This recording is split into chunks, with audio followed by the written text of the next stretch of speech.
আমি পবিত্র গ্রন্থ মুকুট আল কোরআনুল করিমের খুব পরিচিত একটি সূরা, যে সূরাটি নামাজি বেনামাজি এক কথায় প্রতিটা মুসলিমেরই মুখস্থ, ইল্লা মাশাআল্লাহ একটা দুটো মানুষ বাদ দিয়ে। যারা মুসলিম আছে কিনা এটা আমার ধারণার বাইরে, অন্ততপক্ষে 5 ওয়াক্তে মসজিদে গিয়েছেন বা জুম্মার দিনে সালাত আদায় করেন, এরকম মানুষদের এই সূরাটি মুখস্থ আছে। সেটা হচ্ছে সূরা ফাতিহা। যদি বলছেন যে আপনি কলকাতা থেকে এলেন আর এই সূরা ফাতিহা, এটা তো আমাদের ইমাম সাহেবও জানে, আমি নিজেও তো জানি, কিন্তু আপনি নিজে জানেন, অবশ্যই জানেন এটার নাম হচ্ছে কোরআন। যে এর বচন ভঙ্গিটা ঠিক এমন, এক এক মানুষের কাছে এক এক স্বাদ পাওয়া যায়, তাই না? এটাই এর একটা সব থেকে বড় বৈশিষ্ট্য। বৈশিষ্ট্য নয়, বৈশিষ্ট্য। তা আপনি যদি দুনিয়াবি দিক দিয়ে যদি একটু বিচার বিশ্লেষণ করেন, তাহলে আপনি অনেকটা উপলব্ধি করতে পারবেন যে পৃথিবীর অন্যান্য রচনাবলী, অন্যান্য কবিদের কবিতা, অন্যান্য বিভিন্ন উপন্যাস, সেগুলোর সঙ্গে যদি কোরআনকে একটু আলাদা করতে চান, তাহলে আপনি দুনিয়াবি কিছু জিনিস আপনাকে ভাবতে হবে। যেমন আগে, আজ থেকে 20 বছর আগে ধরে নিতে পারেন, বা 10-15 বছর আগে, তখন রফিক ছাড়া, মোহাম্মদ রফিক ছাড়া আর কোনো গায়ক ছিল না, খুঁজে পাওয়া যেত না, খুব কম ছিল, কম। মানে আজ থেকে আরো 10 বছর 20 বছর আগের, যেখানেই যাবেন রফিকের গান বাজত, লতা মঙ্গেশকরের গান বাজত। এখন দেখবেন আস্তে আস্তে আস্তে আস্তে বিভিন্ন রকমের মানে গায়কদের জন্ম, গায়িকাদের জন্ম, নিত্য নতুন মানুষ গ্রহণ করছে। সেই এখন যদি রফিকের ওই গানটা বলা হয়, পাখিদের বুকে যেন তীর মেরো না, ওকে গাইতে দাও, এখনকার ছেলেরা কেউ আর শুনবে না। শুনবে? বলবে এটা কি, বাজনা নেই, কিছু নেই, ফালতু, এটা বলবে, বলবে না? বলবে। তার মানে উনি একজন মহানায়ক, মানে মহাগায়ক, তারপরেও ওনার গান আস্তে আস্তে আস্তে আস্তে বিলুপ্ত হতে চলেছে। কিছুদিন আগে ওই কি একটা বাদামওয়ালা এসেছিল কোথা থেকে, সোশ্যাল মিডিয়াতে তো ওর ঠেলাটে ঢোকা যাচ্ছিল না, হ্যাঁ না, শুধু বাদাম আর বাদাম, সে তাকে আর দেখতে পাওয়া যায় নাই। তারপরে রানুদি ভাইরাল হলো, দেখতে পাওয়া যাচ্ছে? যাচ্ছে না। সারা পৃথিবীর এমন কোনো উপন্যাস, গদ্য, পদ্য, এমন কোনো গল্প, এমন কিছু নেই যে একাধিকবার শুনলে ভালো লাগে। কিন্তু আপনি সেই যেদিন আপনার দাদুর হাত ধরে মসজিদে যেতেন, তখন থেকে আজ আপনার 55 থেকে 60 বছর বয়স, মসজিদে গেলেই প্রথম রেখাতে ইমাম সাহেব আল্লাহু আকবার, আলহামদুলিল্লাহি রাব্বিল আলামিন, আজও 60 বছর ধরে শুনছেন। একটা মানুষ বিরক্ত হয়ে বলেছে যে আজকে একটু কুলুহ দিয়ে শুরু করলে হতো না? যদি কোন ইমাম সাহেব করেই ফেলে, তার চাকরি থাকবে? থাকবে না। এটা আপনাদের এই গ্রামে আলহামদু, আপনি দিল্লি যাবে মসজিদে যান, সিস্টেম একই। আপনি 4 লাখ টাকা খরচা করে কাবায় যান, একই সিস্টেম। আপনি পৃথিবীর যেখানেই যাবেন, একই সিস্টেম। এটার নাম কোরআন, যা একাধিকবার তেলাওয়াত করলে এক এক তেলাওয়াতকারীর কণ্ঠস্বরের এক এক রকমের স্বাদ পাওয়া যায়, জানেন না? আপনাদের আমি যদি তেলাওয়াত করি যে স্বাদ পাবেন, আল্লাহু আকবার। হজ যারা করতে গেছেন, কাবা শরীফে গেছেন, কাবার বাইতুল্লাহ যারা তাওয়াফ করেছেন, আপনারা জানেন যে আব্দুর রহমান আস-সুদাইস, যিনি ইমাম ওখানকার, উনি তেলাওয়াত করলে একজন বাঙালি, ভেতো বাঙালি, কিছু বোঝে না, অথচ তার বচন ভঙ্গিতে, তার সুললিত কণ্ঠের আওয়াজে একজন নিষ্ঠুর মানুষের হৃদয় গলে চোখ দিয়ে অশ্রু ঝরে যায়, যায় না? আল্লাহু আকবার। আমি এই সূরাটি নিয়ে একটু আলোচনা করব। যদি বলছেন এটা আমাদের অনেক আলোচনা শোনা আছে, আপনি একটু আলাদা করেই শুনুন না, আর ওটাই শুনুন। আর কোরআনের আর একটা বৈশিষ্ট্য, আপনি একই কথা বারবার শুনলে নেকি পাবেন, এটাও তো একটা দিক, নেকি পাবেন।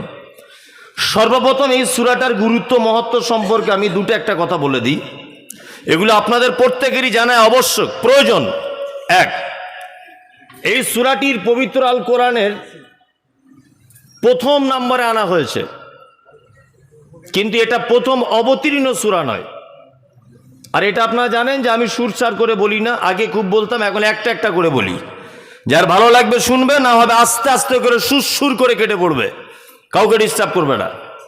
এক, পবিত্র আল কোরআনে সর্বপ্রথম এই সূরাটি আনা হয়েছে, কিন্তু পবিত্র আল কোরআনের প্রথম অবতীর্ণ সূরা বা আয়াত এটি নয়। প্রথম অবতীর্ণ আয়াত কোনটি? ইকরা বিইসমি রাব্বিকাল্লাযী খলাক খলাকাল ইনসানা মিন আলাক ইকরা ওয়া রাব্বুকাল আকরাম আল্লাযী আল্লামা বিল কলম। এটা প্রথম অবতীর্ণ। আর এই সূরাটিকে প্রথম সিরিয়ালের দিক দিয়ে 1 নম্বরে আনা হয়েছে, তাই না? হ্যাঁ। এই সূরাটির অনেকগুলি নাম আছে। একটা হচ্ছে ফাতিহা। ফাতিহার বাংলা অর্থ হচ্ছে প্রারম্ভিকা। কোন জিনিস শুরু করার নাম হচ্ছে ফাতিহা। আর একটা নাম হচ্ছে শিফা, আরোগ্য দানকারী, তাই না? আর একটা নাম হচ্ছে উম্মুল কিতাব, অর্থাৎ কিতাব সমূহের মা। এবার একটা একটা করে আপনাকে যদি ব্যাখ্যা করি তাহলে অনেক টাইম লেগে যাবে। আমি একটা বলে দিই আপনাকে। এক, এই সূরাটির নাম শিফা। আল্লাহ নবী সাল্লাল্লাহু আলাইহি ওয়াসাল্লামের হাদিস থেকে এটা প্রমাণ পাওয়া যায় যে সাহাবায়ে কেরামদের একটি দল কোনো একটা জায়গা দিয়ে অতিক্রম করছিলেন। দলে একজনকে কাছে কোনো খাবার টাবার কিছু নেই, সব শেষ। তা রাস্তায় যেতে যেতে কোনো একটা জায়গায় দেখছে একটা বস্তি, একটা দল বসবাস করছে। সেখানকার মোড়ল বা সেখানকার সর্দারের সাপে কেটে নিয়েছে, সাপে। ভালো করে শুনবেন। এখন তারা ছুটে ছুটে এসেছে আল্লাহ রাসূলের সাহাবীদের কাছে যে আপনাদের ভিতরে কেউ কি কোনো ঔষধ জানে? কেউ কোনো ঔষধ জানে? আমাদের গ্রামের মোড়লের সাপে কেটেছে। তাই একজন সাহাবী বলছেন হ্যাঁ, বলে সূরা ফাতিহাটা পড়ে ফুঁক দিলেন। তা বলছে কি চাই? তেমন কিছু চাই না, আমাদের খাওয়ার জন্য কিছু দিলে হবে। তারা গ্রাম্যভাবে তাদেরকে একটা বকরি দিলেন। বিস্তারিত ঘটনা। তার মানে বোঝা গেল যে সাহাবায়ে কেরামগণ সাপে কাটা রুগীর ঝাড়ফুঁক করেছেন সূরা ফাতিহা দিয়ে। ভালো করে বুঝবেন। আচ্ছা বলুন তো, আগেকার দিনে ইলিশ মাছ বাড়িতে ভাজলে সেন্ট বার হতো না? হতো? এখন হয়? হয় না।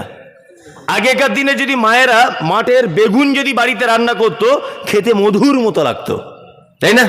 এখন ওই বেগুনে যদি মাছ দিয়ে রান্না করে তবু আর টেস্ট হয় না।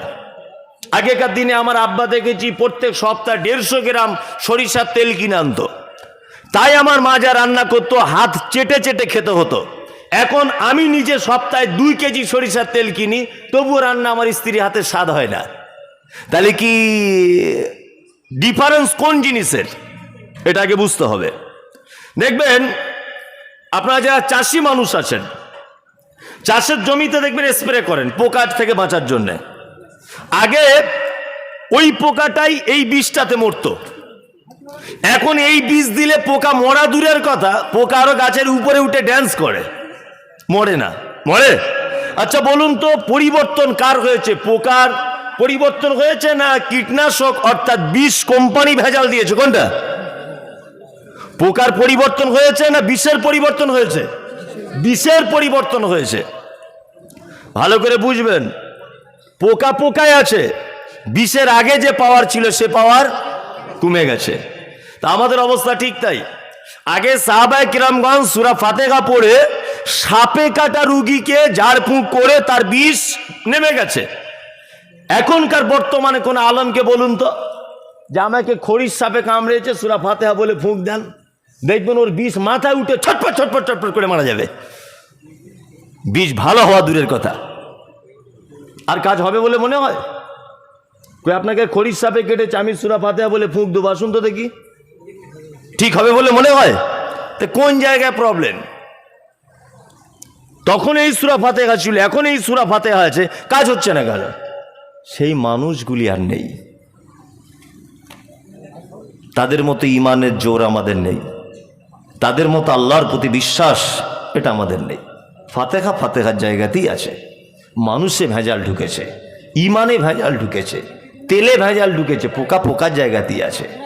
কি বললাম বুঝলেন না? আল্লাহু আকবার। আজও সে কোরআন আছে।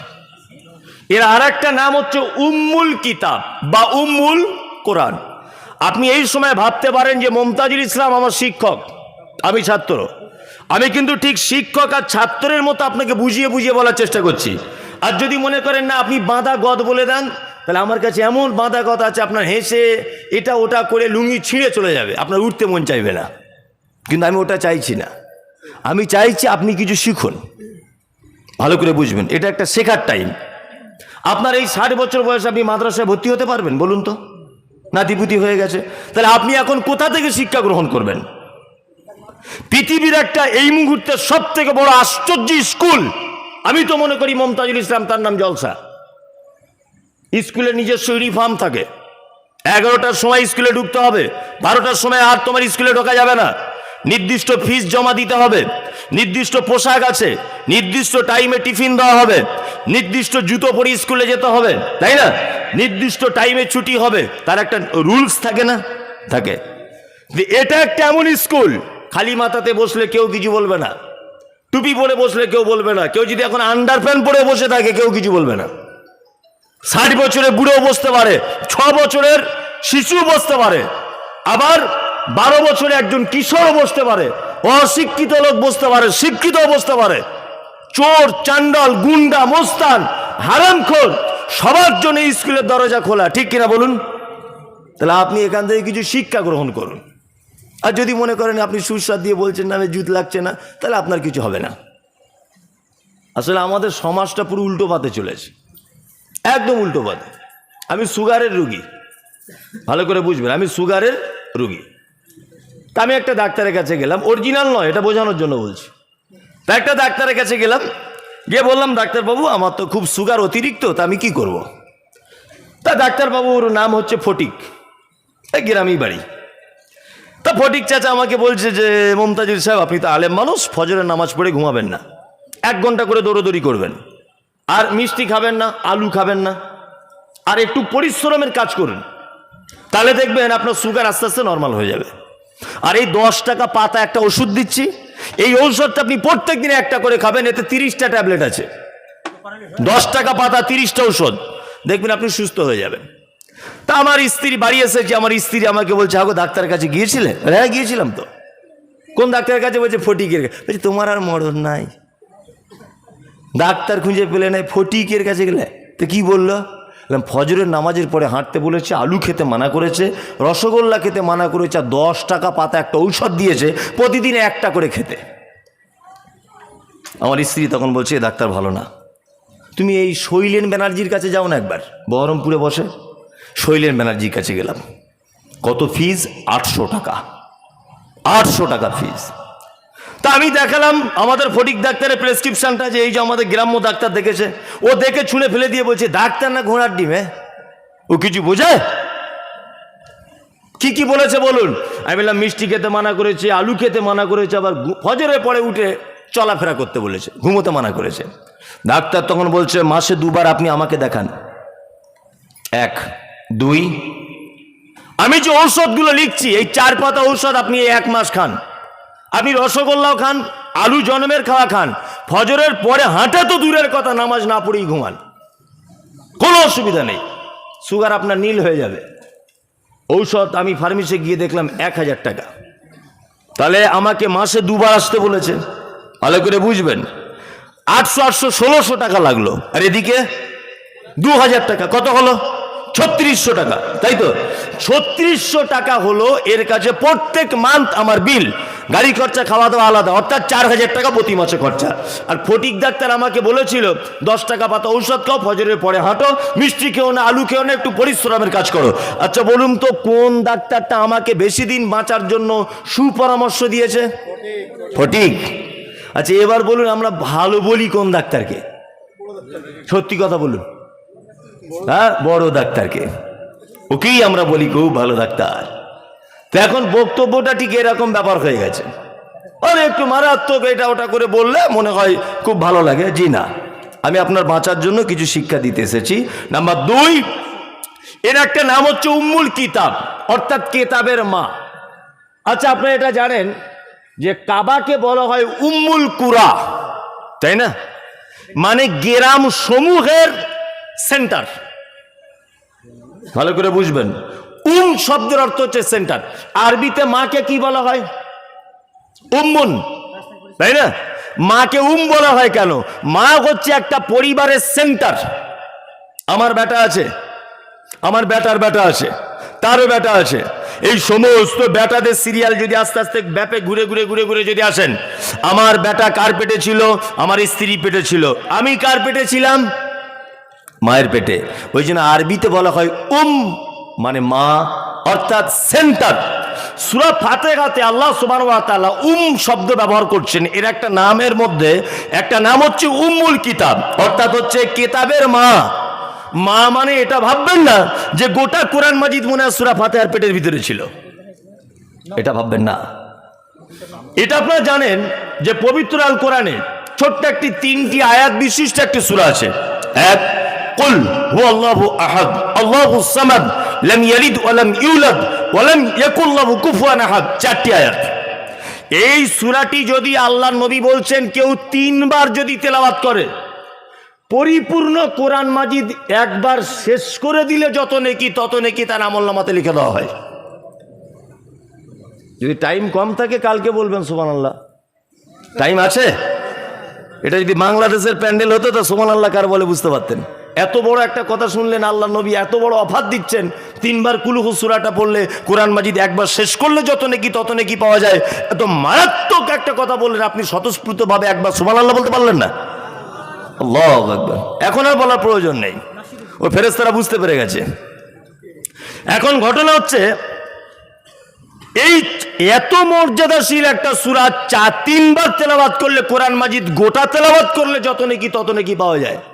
অথচ মুহাম্মদ সাল্লাল্লাহু আলাইহি ওয়াসাল্লাম একবারও বলছেন না যে এর নাম উম্মুল কিতাব বা কোরআন মাজিদ এর পেটের ভিতরে আছে। সূরা ফাতিহাকে বললেন কেন? তার মানে সূরা ইখলাসের ভিতরে শুধুমাত্র তাওহীদ, আল্লাহর একত্ব, এছাড়া আর কিছু নেই। আর ফাতিহার ভিতরে আল্লাহ সুবহানাহু ওয়া তাআলা গোটা কোরআন মাজিদে যা কিছু বলেছেন তার মূল কথাটা ফাতিহার ভিতরে ঢুকিয়ে দিয়েছেন। আল্লাহু আকবার। আমরা এটাকে কি জল পানি মনে করি, তাই না? জল আর পানির মতো মনে করি। ফাতিহা ও কোনো ব্যাপারই নয়। আল্লাহু আকবার। পানি, পানি যেটা আমরা পান করি। আচ্ছা বলুন তো, এটা খুব সস্তা না খুব দামি? সস্তা। সস্তা না? এখনো পর্যন্ত 15 লিটার না 20 লিটারের জার পাওয়া যায় 10 টাকা 15 টাকায়, পাওয়া যায় না? তার মানে অন্যান্য খাসির মাংস 800 টাকা কেজি, তার থেকে সস্তা না বেশি দাম? সস্তা, তাই তো? আচ্ছা, খাসির মাংস যদি একটা মানুষ 2 দিন যদি খেতে না পায়, বাঁচবে না মরবে? বাঁচবে। একটা মানুষ যদি পানি 2 দিন খেতে না পায়, মরে যাবে। অথচ এটা সস্তা, তাই না? তার মানে আমাদের পানির যদি অভাব হয় আমরা মারা যাব, কিন্তু ওটা সস্তা। হযরত মুহাম্মদ সাল্লাল্লাহু আলাইহি ওয়াসাল্লাম এমন একটা শব্দ ব্যবহার করলেন, আপনি অবাক হয়ে যাবেন। আল্লাহ নবী সাল্লাল্লাহু আলাইহি ওয়াসাল্লাম বলেছেন, লা সালাতা লিমান লাম ইয়াকরা বিফাতিহাতিল কিতাব। পৃথিবীর জমিনে কোনো এমন নামাজ নেই, কোনো এমন সালাত নেই, জানাজা বলুন, ইস্তেসকা বলুন, নফল বলুন, সুন্নত বলুন, কাজা বলুন, যা কিছু নামাজ আছে এমন কোন নামাজ নেই, রাসূলুল্লাহ বলছেন লা সালাত, কোন নামাজ হয় না সূরা ফাতিহা ছাড়া। তবে এক শ্রেণীর মানুষের এটা দাবি আছে, ফাতিহা না বললেও চলে। এক শ্রেণীর মানুষের দাবি নেই, ওদের অনেক দাবি দাওয়া বেশি, অনেক বেশি। সূরা ফাতিহা ছাড়া সালাত ওই রকম অসম্পূর্ণ। একটা ছাগল তার পেটে বাচ্চা ধারণ করে 6 মাস। এই বাচ্চাটা যদি 2.5 মাসে যদি তার পেট থেকে যদি বার হয়ে যায়, বলুন তো দেখি বাচ্চাটার বাঁচার সম্ভাবনা আছে না নেই? নেই। অসম্পূর্ণ বাচ্চা। রাসূলুল্লাহ বলেছেন যে নামাজে সূরা ফাতিহা তেলাওয়াত হয় না ওটা ওই রকম অসম্পূর্ণ সালাত। এর আবার একটা মারাত্মক বৈশিষ্ট্য আছে, সূরা ফাতিহা কি বৈশিষ্ট্য? কোরআন মাজিদের যেখানে খুশি খুব ভালো মুখস্থ, আপনি সেখান থেকে তেলাওয়াত করতে পারবেন নামাজে, কোনো অসুবিধা আছে? নেই। ব্যতিক্রমী একটি মাত্র সূরা আছে, যে সূরাটা পরিপূর্ণ তেলাওয়াত না করলে সালাত হবে না। কেউ যদি নামাজে দাঁড়িয়ে আল্লাহু আকবার ইহদিনাস সিরাতাল মুস্তাকিম সিরাতাল্লাযীনা আন'আমতা আলাইহিম, চলবে না। আবার কেউ যদি এরকম বলে আলহামদুলিল্লাহি রাব্বিল আলামিন আর রহমানির রহিম মালিকি ইয়াউমিদ্দিন, আল্লাহু আকবার, রুকুতে চলে গেল, হবে? ব্যতিক্রমী একটি মাত্র সূরা যা পরিপূর্ণ তেলাওয়াত করা লাগবে। আর একটা এর ব্যাপারে খুব সতর্ক বার্তা আপনাকে দিচ্ছি, সেটা হচ্ছে এই রমজান মাসে আল্লাহ নবী সাল্লাল্লাহু আলাইহি ওয়াসাল্লাম বলেছেন এই সূরাতে 7টি আয়াত আছে, 7 নিঃশ্বাসে তেলাওয়াত করা কি সুন্নাত, 7 নিঃশ্বাসে। অনেক ইমাম সাহেব আছে না, আল্লাহু আকবার আলহামদুলিল্লাহি রাব্বিল আলামিন আর রহমানির রহিম মালিকি ইয়াউমিদ্দিন, নামাজ হবে সুন্নতের খেলাফ। এই রমজান মাসে সোশ্যাল মিডিয়া দেখছিলাম, কিছু কিছু মসজিদে তারাবি নামাজ হচ্ছে, মনে হচ্ছে ওদের পাছাতে মেশিন লাগানো আছে, এত তাড়াতাড়ি হয় কি করে হে? হ্যাঁ, তবে এর জন্য ইমাম সাহেবরা দায়ী না, এর জন্য মুসল্লিরা দায়ী। কেউ যদি একটু ধীর স্থির ভাবে তেলাওয়াত করছে, 10 মিনিটের জায়গায় 15 মিনিট হয়েছে, তা মুসল্লিরা নামাজ পড়ি বলছে সেক্রেটারিকে, কোথা থেকে ইমাম ধরে আনলে হে, এ তো গরুর গাড়ির মতো চলছে। প্রথম 2টো রোজা তবু লোক হয়েছে, পরে আর একটা তারাবিতে লোক হবে না। সেক্রেটারি তখন ভাবছে তাহলে কি আনতে হবে, বলছে স্পেশাল হাফেজ আনো। স্পেশাল হাফেজ কোথায় পাবো? না, বহরমপুর অমুক মাদ্রাসা থেকে একটা স্পেশাল হাফেজ ও এসেছে। স্পেশাল হাফেজটা এসে মসজিদে তারাবি পড়াবার আগে মুসল্লিদেরকে জিজ্ঞাসা করছে, ভাই আগের ইমাম সাহেবটা চলে গেল কেন? বলছে আস্তে আস্তে কিরাত করতে, তাই। এ তো ব্যাপারটা বুঝেছে, ভেবেছে রমজান মাসে একটা মোটা টাকা ইনকামের ব্যাপার, চাকরি আমার টিকিয়ে রাখতে হবে। এসে একদম আলহামদুলিল্লাহ, মানে 10 মিনিটেরটা 6 মিনিটে শেষ হয়েছে। নামাজে তখন বলছে এই হচ্ছে শালা বাপের বেটা, এই না হলে হাফেজ, এই না হলে হাফেজ। এটা আমরা বলি কি বলি না? এটা আমাদের চরিত্র কি চরিত্র না বলুন? এটা আমাদেরই চরিত্র। আল্লাহু আকবার। আমরা কোনোদিন এটা বলি না যে আল্লাহ রাসূলের সুন্নাত 7টি নিঃশ্বাসে 7টি আয়াত তেলাওয়াত করতে হবে। ইমাম সাহেব ভাই পিছনে মুসল্লিদেরকেও সূরা ফাতিহা বলার সুযোগ করে দিতে হবে, একটু আস্তে আস্তে করে তেলাওয়াত করুন, রুকু সেজদা একটু আস্তে আস্তে করে দেন, তেলাওয়াত আস্তে আস্তে করে বলুন, যাতে অন্তত মানে বুঝতে না পারলেও আপনার কণ্ঠটা তো বুঝতে পারবো। এটা আমাদেরও দুর্বলতা আছে। চলুন, এর ব্যাপারে কিছু কিছু কথা বলে দিলাম। এবার আপনাকে বলছি এর বাংলা মানেগুলো একটা একটা করে। এক, আল্লাহ তাআলা বলছেন আলহামদুলিল্লাহ হি রব্বিল আলামিন, সমস্ত প্রশংসা তোমার, তুমি হলে রব, আলামিন অসংখ্য জগতের তুমি মালিক। আরবিতে 2টো শব্দ আছে, একটা হচ্ছে শুক্র, আমরা বলি না কখনো কখনো শুক্রিয়া, ভাই শুক্রিয়া। কে এক বোতল পানি দিল, আমরা কি বললাম? ভাই শুক্রিয়া বলি না? শুক্রিয়ার বাংলা অর্থ হচ্ছে ধন্যবাদ, আমরা বলি না ধন্যবাদ। আচ্ছা বলুন তো, ধন্যবাদ মানুষ কখন কাকে কিভাবে জানায়? এটা জানা আছে? জানা নেই? আপনি জেনে নেন। ধন্যবাদ ক্ষণেকের উপকারের স্বার্থে ধন্যবাদ জানাতে হয়। আর একটা শব্দ আছে কৃতজ্ঞতা, কৃতজ্ঞতা আছে না? এই কৃতজ্ঞতা মানুষ কখন স্বীকার করে? আমি রাস্তা দিয়ে কোথাও যাচ্ছিলাম, ভালো করে বোঝার চেষ্টা করবেন। আমি বাইক নিয়ে যাচ্ছি, যেতে যেতে আমার পেট্রোলটা শেষ হয়ে গেছে। ও পাশে একটা মুদিখানার দোকান ছিল, আমি ওই দোকানদারকে কোনো রকম উঠছিল না, ডেকে ডেকে ডেকে ডেকে তুলে 1 বোতল পেট্রোল নিলাম। আমি নেওয়ার পরে কি বললাম? ধন্যবাদ ভাই, অসংখ্য ধন্যবাদ, আপনি আমাকে খুব উপকার করলেন। বলি কি বলি না? এটা ক্ষণেকের উপকার।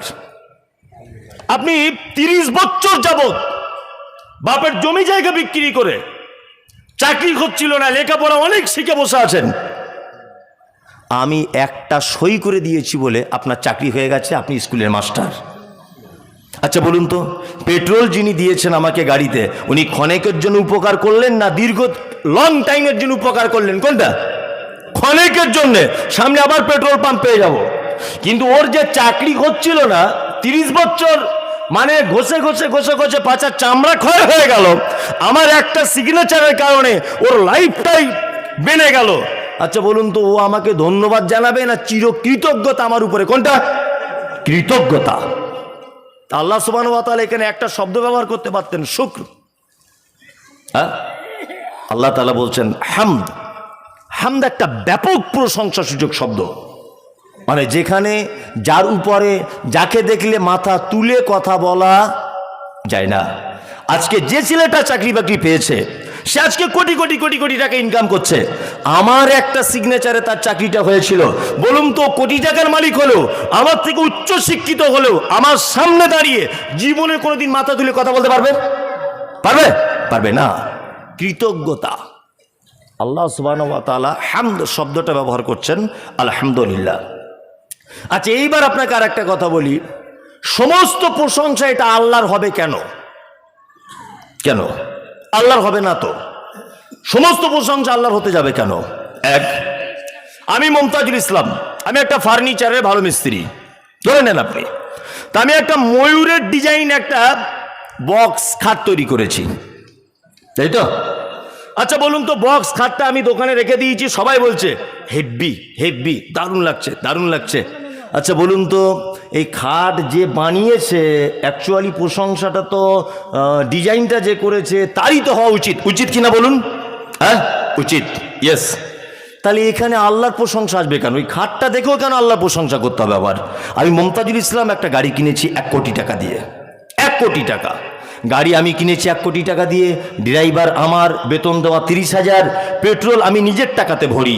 তাহলে গাড়িটা কিনে প্রশংসা উচিত কার করা? আমার করা। আমি 1 কোটি টাকা ইনভেস্ট করে গাড়িটা কিনেছি, তাই না? আমি একটা ভালো রাজমিস্ত্রি, খুব ভালো আর্টিস্ট, কারো বাড়িতে একটা ভালো ডিজাইন করে করে দিয়েছি। প্রশংসা যদি করতে হয় তো মিস্ত্রি করা লাগবে, করা লাগবে কি লাগবে না? তাহলে এখানে আল্লাহর প্রশংসা এলো কেন? আল্লাহ সুবহানাহু ওয়া তাআলা বলছেন আলহামদুলিল্লাহ। পৃথিবীতে যাবতীয় প্রশংসা রয়েছে, সমস্ত প্রশংসা কার জন্য হওয়া উচিত? কার? আল্লাহ, আল্লাহ, আল্লাহ। কেন? সেটা কেন? এবার আপনাকে বলছি, সারা পৃথিবীর যত সৌন্দর্যই আমরা দেখি না কেন, প্রতিটা সৌন্দর্য, প্রতিটা ঐতিহাসিক, প্রতিটা জিনিসের একদম নিখুঁতভাবে যদি আপনি বিবেচনা যদি করেন, তাহলে আল্লাহ সুবহানাহু ওয়া তাআলার কুদরত ছাড়া কোনো লাইন নাই। আমি যে খাটটা বানিয়েছিলাম, ওই খাটটা নয় আম কাঠের, নয় জাম কাঠের, নয় সেগুন কাঠের, নয় বাবলার কাঠের, নয় বাঁশের, ধরে নেন যে কোনো জিনিস দিয়ে তৈরি। কাঠ তো বটে। বলুন তো, পৃথিবীর কোনো ল্যাবরেটরিতে, পৃথিবীর কোনো মেশিনের ভিতরে কাঠ তৈরি হয়? হয়? এটা কার দান? আল্লাহর। রাজমিস্ত্রি, তুমি যে ইটটা গেথে গেথে গেথে গেথে ডিজাইনটা করেছো, ইট কি দিয়ে তৈরি? মাটি। আমি BMW গাড়ি চেপে বেড়াচ্ছি 1 কোটি টাকার, গাড়ির ভিতরে যে পেট্রোল আছে 100 টাকা লিটার। পৃথিবীর কোনো মানুষের পক্ষে এটা সম্ভব নয়। কার পক্ষে সম্ভব? কার পেট্রোল? আল্লাহর। গাড়িটা লোহা দিয়ে তৈরি করা হয়েছে, গাড়ি আরো অন্যান্য পার্টসগুলি রয়েছে যেগুলো মাটির তলা থেকে মানুষ আবিষ্কার করেছে, মাটির তলাতে মজুদ ছিল। আল্লাহু আকবার। আপনি যাই কিছু করেন, আমি সুন্দর পাঞ্জাবিটা পরেছি, এটা দেখেও প্রশংসা আল্লাহর হতে হবে। এটা আপনাদের মুর্শিদাবাদে যে পাট চাষ হয়, ওই পাটের সুতো দিয়ে এটা পাঞ্জাবিটা তৈরি করা। পাট কার আবিষ্কার? আল্লাহ। ওই জন্য আল্লাহ সুবহানাহু ওয়া তাআলা বলছেন আলহামদুলিল্লাহ। পৃথিবীতে যা কিছু আছে প্রশংসা যদি করতেই হয়, কার হবে? আল্লাহর। নম্বর 2, রব্বিল আলামিন। তারপরে একটা নাম এসেছে রব। রব এসেছে না? রব, রব নামটা এসেছে না? নেই, এসেছে। আচ্ছা, আপনারা আল্লাহর 99টা নাম কায়দা বগদাদিতে আছে, আরো অনেক নাম আছে যদিও। শিশুদের মনে ঢোকানোর জন্য কায়দা বগদাদিতে কটা নাম আছে? 99টা। ইয়া আল্লাহ, ইয়া রহমান, ইয়া রহিম, ইয়া মালিক, ইয়া কুদ্দুস, ইয়া সালাম, ইয়া মুমিন, ইয়া মুহাইমিন, ইয়া আজিজ, ইয়া গফফার, আছে না নেই? 99টা। আচ্ছা, ওর ভিতরে ইয়া রব্ব আছে, কারো জানা আছে? আছে? নেই, নেই। এখানে অনেক আলেম ওলামারা আছেন, নেই। ইয়া রব্ব নেই। আল্লাহর একটা নাম, তার নাম রব। আপনাকে এবার একটা কথা বলছি, আল্লাহর নাম কিন্তু আল্লাহ একটা। আল্লাহর কটা নাম? একটা। বাকিগুলো কি? বাকিগুলো হচ্ছে আল্লাহর গুণ। বাকিগুলো আল্লাহর গুণ। আল্লাহর নাম আল্লাহ, বাকি যেগুলো আছে গুণ। আবার রব এমন একটা আল্লাহর নাম, রব শব্দ দিয়ে এমন আল্লাহকে বোঝানো হয় যে আল্লাহ রহমান রহিম, তার যত গুণ সব আবার রবের ভিতরে ভরা আছে। এক আশ্চর্য ব্যাপার, আপনি অবাক হয়ে যাবেন। আমি একটা একটা করে বলছি যাতে আপনার বুঝতে সুবিধা হয়। এক, আচ্ছা আপনারা জানেন যে আদম আলাইহিস সালাম আল্লাহ সুবহানাহু ওয়া তাআলা তৈরি করলেন। আল্লাহ বললেন যে জান্নাতের এই গাছের ফল তোমরা খাবে না, বিস্তারিত ঘটনা। তা আদম আলাইহিস সালাম তার স্ত্রী দুজনা মিলে কোনো কারণে ফল খেয়ে নিল। আল্লাহ তাদেরকে জান্নাত থেকে বার করে দিলেন। দীর্ঘদিন যাবৎ দুজনা তওবা করলেন। এক পর্যায়ে দুজনা তওবা কবুল হয়ে গেল, তাই তো? আল্লাহ তাদেরকে ক্ষমা করে দিলেন। ক্ষমা করার পরে কি বলছেন? আলাস্তু বিরব্বিকুম, আদম আমি কি তোমাদের রব নয়? এটা আল্লাহ বলেছিলেন কি বলেননি? বলেছিলেন। আচ্ছা আল্লাহ তো তখন এটা বলতে পারতেন যে আমি কি তোমাদের আল্লাহ নয়? এটা বলতে পারতেন কি পারতেন না? পারতেন। নামাজে আমরা যত জায়গাতেই আল্লাহকে ডাকতে বলা হয়েছে, সমস্ত জায়গাতে আল্লাহকে রব বলে ডাকতে বলা হয়েছে। ও রব্বানা আতিনা ফিদ দুনিয়া হাসানাতাও ওয়া ফিল আখিরাতি হাসানাতাও ওয়া কিনা আযাবান নার রব্বানা যালামনা আনফুসানা রব্বানা হাব লানা মিন আজওয়াজিনা রব্বানা লা তুযি কুলুবানা রব্বানা লা তুযি কুলুবানা। সারা কুরআন মাজিদে যত জায়গাতে বান্দাকে দোয়া করতে বলা হয়েছে, বাপ মায়ের জন্য দোয়া করবেন, ও রব্বির হামহুমা কামা রব্বায়ানি সাগীরা, ওখানে আল্লাহ বলছে রব দিয়ে আমাকে ডাক। তোর বাপ মায়ের জন্য ক্ষমা চাইবে, আমাকে রব বলে ডাক। দুই, বাচ্চা কাচ্চা হচ্ছে না, আল্লাহ বলছে রব্বি হাবলি মিনাস সালিহিন, এই বলে দোয়া কর যে হে আমার রব তুমি আমাকে একটা নেক সন্তান দান করো। আল্লাহকে বলছেন আমাকে আল্লাহ বলে ডাক। কোথাও কোনো দোয়া আল্লাহ বলে শুরু আছে? নেই। রব সব জায়গাতেই রব। কেন? তাহলে আপনাকে জানালাম যে আদমের থেকে স্বীকৃতি নিচ্ছেন যে আমি কি তোমাদের রব নয়? আদম কি বললেন? কলু বালা, আল্লাহ হ্যাঁ তুমি আমাদেরই রব। তাহলে পৃথিবীর সূচনা থেকে আল্লাহ আমাদের থেকে নিজের পরিচয় হিসাবে কোন শব্দটা নিলেন? রব, তাই তো? এইবার আসুন, আপনি মারা গেলেন, কবরে শুয়ে গেলেন। আল্লাহ নবী সাল্লাল্লাহু আলাইহি ওয়াসাল্লাম বলছেন একটা মানুষ যখন কবরে শুয়ে যায় তার কাছে দুইজন ফেরেশতা আসে, ফাকালানি, তারা দুজন যৌথ কণ্ঠে বলে মান রব্বুকা, তোমার রবকে বলো। ওখানে বলে যে তোমার আল্লাহকে বলো, বলা হয়েছে? হয়নি। ওখানেও বলছে রব। তার মানে পৃথিবীর প্রথমেও রব, শেষেও রব। নামাজ পড়বেন আপনি, সব থেকে বড় ইবাদত কি? সালাত বা নামাজ, তাই তো? আল্লাহু আকবার, হাত বেঁধে নিলেন। প্রথমেই আলহামদুলিল্লাহি রাব্বিল আলামিন, চলে গেলেন রুকুতে, আল্লাহু আকবার, সুবহানা রাব্বিয়াল আলা, ওখানেও রব। আপনি আবার রুকু থেকে উঠলেন, ও রব্বানা লাকাল হামদ, এখানেও রব। সিজদায় গেলেন, আবার বলছেন সুবহানা রাব্বিয়াল আলা, তাই না? ওখানেও রব। সিজদা থেকে উঠলেন, ওঠার পরে আল্লাহুম্মা গফিরলি ওয়ারহামনি ওয়াহদিনি ওয়াআফিনি ওয়ারযুকনি, দোয়া বললেন আপনি। নামাজ শেষ করে নিলেন, সমস্ত দোয়াতে শুধু রবে ভর্তি, ভর্তি নয়? তাহলে এবার আপনাকে আমি বলবো, এতক্ষণ রব কোথায় কোথায় এটা বললাম, এবার বলবো যে আল্লাহর নাম যে রব, রবের বাংলা অর্থ কি এটা একটু জেনে নেন, খুব উপকার হবে আপনার জীবনে। আর রব আপনাকে আমি আজকে প্রমাণ করে দিয়ে এখান থেকে তবে যাব, দেখবেন আপনার বুঝতে কত সুবিধা হবে, যে এগুলো তো আগে শুনিনি। তো হয়তো সোশ্যাল মিডিয়াতে শুনেছেন, কিন্তু এইভাবে তো কোনোদিন শোনা হয়নি। শুনুন, রব, রবের বাংলা অর্থ হচ্ছে যাহার যেখানে যতটুকুন প্রয়োজন বিনা চাওয়াতে যিনি দিয়ে দেন তিনি হচ্ছেন রব। আল্লাহু আকবার। এবার আপনাকে দুনিয়াবি দিক দিয়ে কয়েকটা রবের নিদর্শনা বলি, আপনাকে বলি। এক, আপনি আপনার স্ত্রী প্রেগনেন্ট, আপনার পরপর 4টে বেটি হয়েছে, 5 বারের মাথাতে আপনার স্ত্রী আবার বাচ্চা জন্ম দেবে। তা আপনি বারবার আল্লাহকে বলছেন, আল্লাহ এবার আমাকে একটা তুমি বেটা দাও।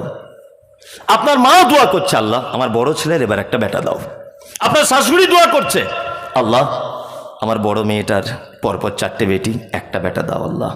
সবাই দোয়া করছে, মসজিদের ইমাম সাহেব দোয়া করছে, সবাই দোয়া করছে, বেটা হয়েও গেছে, বেটা হয়েও গেছে। আচ্ছা একটা লোক এখানে বলুন তো দেখি, যে আমি দোয়া করার সময়তে বলেছিলাম যে আল্লাহ আমার বেটা তুমি যাকে দিবে তার দুটো হাতে যেন 10টা আঙুল হয়, পায়ে যেন 10টা আঙুল, পেচ্ছাপ করবে যেন রাস্তাটা ফুটো করা থাকে, নিঃশ্বাস নেবে নাকে যেন ছিদ্র থাকে, মাথার চুলগুলো কালো কালো করে দিও। আর আমার ছেলে কথা বলবে, মুখের ভাষাটা যেন তার ভালো, আলজিভটা যেন ভালো হয়, চোখে যেন দেখতে পায়, কানে যেন শুনতে পায়। আচ্ছা বলুন তো কেউ দুয়ার মাধ্যমে এটা আমরা বলি? শুধু একটাই কথা বলি, আল্লাহ আমার একটা বেটা দাও। এবার আপনাকে নাম্বার 2 রব পাকে বলে এটা জানাচ্ছি, আপনার বেটা হয়েছে। আমরা ওয়েস্ট বেঙ্গলের মানুষ, আমরা এমন এক আবহাওয়াতে বসবাস করি, না অতিরিক্ত শীত না অতিরিক্ত গরম। আমাদের এখানকার মানুষ না কালো কুচকুচে না সাদা ডিমের মতো ফর্সা, সব রকম মাল পশ্চিমবাংলাতে বসবাস করছে, তাই না? আচ্ছা বলুন তো নাইজেরিয়ান ফুটবল প্লেয়ার কেউ দেখেছেন? হাত তুলুন তো। অনেকজন দেখেছেন। দেখতে কেমন হয়? আচ্ছা এই নাইজেরিয়ান প্লেয়ারের সঙ্গে যদি আপনাদের গ্রামের কোনো মেয়ের যদি বিয়ের কথা বলা হয়, বলুন তো সহজে করতে চাইবে? চাইবে না। আল্লাহ বলছে আমার নাম রব, ওকে নাইজেরিয়ানে বানিয়েছি, ওর চুলগুলো পাখির বাসার মতো কালো কুচকুচ কুচকুচ কুচকুচ করছে, আর ঠোঁট দুটো মাটির দিকে ঝোলা, কালো কুশ্রি দেখতে, লম্বা সেরকম তাঁকড়া জওয়ান।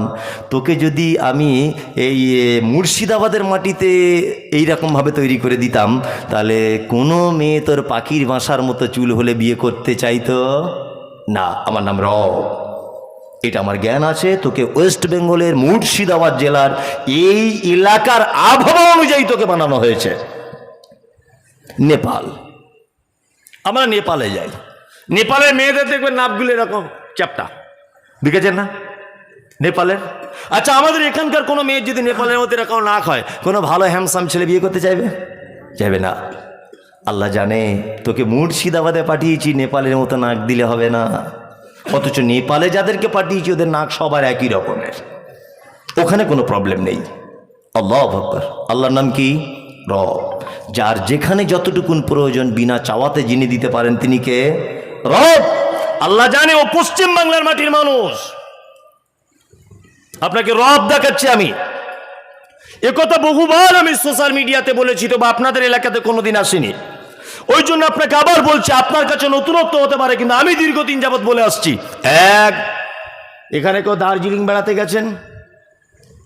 কেউ একজন গেছেন? আলহামদুলিল্লাহ একজন। দার্জিলিংয়ে মানে আমার যা বয়স, আমার মানে সমস্ত ডকুমেন্টস অনুযায়ী আমার 1990 সালে জন্ম, তাতে করে ওনাকে দেখে মনে হচ্ছে উনি আমার আব্বার বয়সী হবে। আমার আব্বার বেশি বয়স নয়, 55-56 বছরের মধ্যে। তা উনি আমার বাপের বয়সী মানুষ। তা আমি ওই বাপজিকে বলবো যে আপনি ওখানে একটা জিনিস দেখেছিলেন কি না এটা আমার জানা নেই, তবে আমি গত বছরে সপরিবারে গিয়েছিলাম বেড়াতে দার্জিলিং। তা ওখানে গিয়ে আমি একটা জিনিস দেখলাম যে দার্জিলিংয়ে ফুটপাতে যত কুকুরগুলো ঘুরছে তাদের গায়ে লোমগুলো দেখছি 1 বিঘা করে বড়। আল্লাহু আকবার। আপনি যান, কালকেই টিকিট কেটে ঘুরে আসুন। মনে মনে ভাবলাম যে মালদা প্ল্যাটফর্মে যে কুকুরগুলো ঘুরছিল, বা আমাদের উত্তর 24 পরগনা মুর্শিদাবাদের কুকুরগুলো এইটুকুটুকু লোম, কিন্তু দার্জিলিংয়ের কুকুরের লোম এত বড় কেন? তখন মনে পড়ল আল্লাহ তোমার নাম রব, সত্যিই তুমি রব। আল্লাহু আকবার। ওয়েস্ট বেঙ্গলে যে কুকুরগুলোকে তুমি তৈরি করেছো, তারা এমন এক আবহাওয়াতে বসবাস করে, না অতিরিক্ত ঠান্ডায় বরফ পড়ে জমে যায়, না অতিরিক্ত গরমে সে হার্ট ফেল করে। ওই জন্য সামান্য লোম দিয়ে তার সৌন্দর্যটাকে তুমি বজায় রেখেছ। আর দার্জিলিংয়ে যে মাঝে সাঝে বরফ 0 ডিগ্রিতে চলে আসে না? আল্লাহ সুবহানাহু ওয়া তাআলা কত হিকমত অবলম্বন করলেন। আল্লাহ ভেবেছেন এখানকার জনগণ হিটার চালিয়ে ঘরের ভিতরে থাকবে, কিন্তু কুকুর যার নির্দিষ্ট কোনো মালিক নেই, ফুটপাতে বসবাস করবে, এ তো ঠান্ডায় বরফ জমে মারা যাবে। ওই জন্য আল্লাহ সুবহানাহু ওয়া তাআলা আগে থেকেই কম্বল জড়িয়ে ওকে দার্জিলিং এর মাটিতে তৈরি করেছেন। সুবহানাল্লাহ, এর নাম রব। আপনি এখনো রব চিনতে পারছেন না আল্লাহ কাকে বলে? আমি আজকে আমার মাদ্রাসাতেই জুম্মার খুতবা দিচ্ছিলাম, মানে মাঝে সাঝে আমার তো মেয়েদের মাদ্রাসা, ওই মেয়েদের একটু মানে তালিম দেওয়ার জন্য আমি যখন টাইম পাই একটু ওদেরকে বক্তব্য ওয়াজ নসিহত করে শোনাই হাদিস কোরআনের। শিরক কাকে বলে, বেদাত কাকে বলে, তাবিজ দেওয়া যাবে কিনা, এটা ওটা সব আমি হাদিস কোরআন দিয়ে ওদেরকে বোঝাই। তা আজকেই ওদেরকে এটা বলছিলাম যে তোমরা রব খুঁজে পাচ্ছ না, আল্লাহকে দেখতে পাচ্ছেন না। এই দেখুন, আপনাকে আমি আল্লাহ দেখিয়ে দিয়ে যাচ্ছি, আপনি দুটো চোখ খুলে রাখুন। আল্লাহ সুবহানাহু ওয়া তাআলা বলছেন, আওয়ালাম ইয়ারাউ ইলা তাইরি ফাওকাহুম সাফাতিন ওয়া ইয়াকবিজুন মা ইউমসিকুহুন্না ইল্লার রহমান ইন্নাহু বিকুল্লি শাইইন বাসীর। সূরা মুলক খুলে দেখুন। আমরা চাষি মানুষেরা মাঝে সাঝে দেখবেন ওই সন্ধ্যাবেলার দিকে মাঠে গেলে দেখতে পাবেন বক, একটা প্রাণী বক। এই বকগুলি দেখবেন এরকম করে ডানা মেলে আকাশে ঘুরে ঘুরে বেড়ায়, দেখেছেন না? আল্লাহ ওদের কথা কোরআনে নোট করেছেন। আপনারা বাদাম খাচ্ছেন নাকি? অ্যাক্টিভ হয়ে আমার দিকে দেখুন। এরকমভাবে ডানা মেলতে মেলতে তারা দেখবেন নিজের পেট ভর্তি করে সন্ধ্যাবেলাতে নিজের বাসাতে রিটার্ন করে, দেখেছেন? আবার এটাও দেখতে পাবেন যে ডানা এরকম মেলতে মেলতে মেলতে মেলতে মাঝে সাঝে ডানাটা এরকম করে নেয়, নাড়ায় না, একভাবে এইভাবে হেলে দুলে চলতে থাকে, দেখেছেন? আল্লাহ এই কথাটা পবিত্র আল কোরআনে নোট করে দিয়ে বলছেন, আওয়ালাম ইয়ারাও ইলা তাইরি ফাওকাহুম সাফাতিন ওয়া ইয়াকবিজুন মা ইউমসিকুহুন্না ইল্লার রহমান। আমাকে চিনতে পারছো না যে আমি রব, আমি আল্লাহ? আমাকে তোমরা দেখে বুঝতে পারছো না? তোমরা কি একবার আকাশের পক্ষীকুলের দিকে তাকিয়ে দেখো না? তারা দেখুন তাদের ডানা তাকে সম্প্রসারিত করে এরকম ভাবে নাড়তে নাড়তে হঠাৎ করে যখন স্থির করে দেয় এই মহাশূন্যের উপরে, কে তাদেরকে স্থিরভাবে তাদের পথ অতিক্রম করিয়ে পাঠিয়ে দেয় নিজ বাসাতে? আল্লাহ বলছে ইল্লার রহমান, পৃথিবীর কারো পক্ষে সম্ভব নয়। কার পক্ষে সম্ভব? আল্লাহ, আল্লাহ, আল্লাহ। আপনি রব চিনতে পারছেন না এখনো পর্যন্ত? আপনাকে রব দেখাচ্ছি, দেখুন। যদি বলছেন আপনি এইসব কথাগুলো বলার কি দরকার, আরে পাগল, আপনি যদি স্রষ্টার ব্যাপারেই জানতে না পারলেন তাহলে ইবাদত বন্দেগী করে করবেন কি? আগে তার ব্যাপারটা জানুন, তিনি কত বড় ক্ষমতাবান, কত কি, এটা জানার প্রয়োজন আছে না নেই? আছে। রব। আচ্ছা বলুন তো, মানুষের বাচ্চা হলে হাঁটতে টাইম লাগে কতদিন? কতদিন লাগে? 1 বছর। 1 বছর।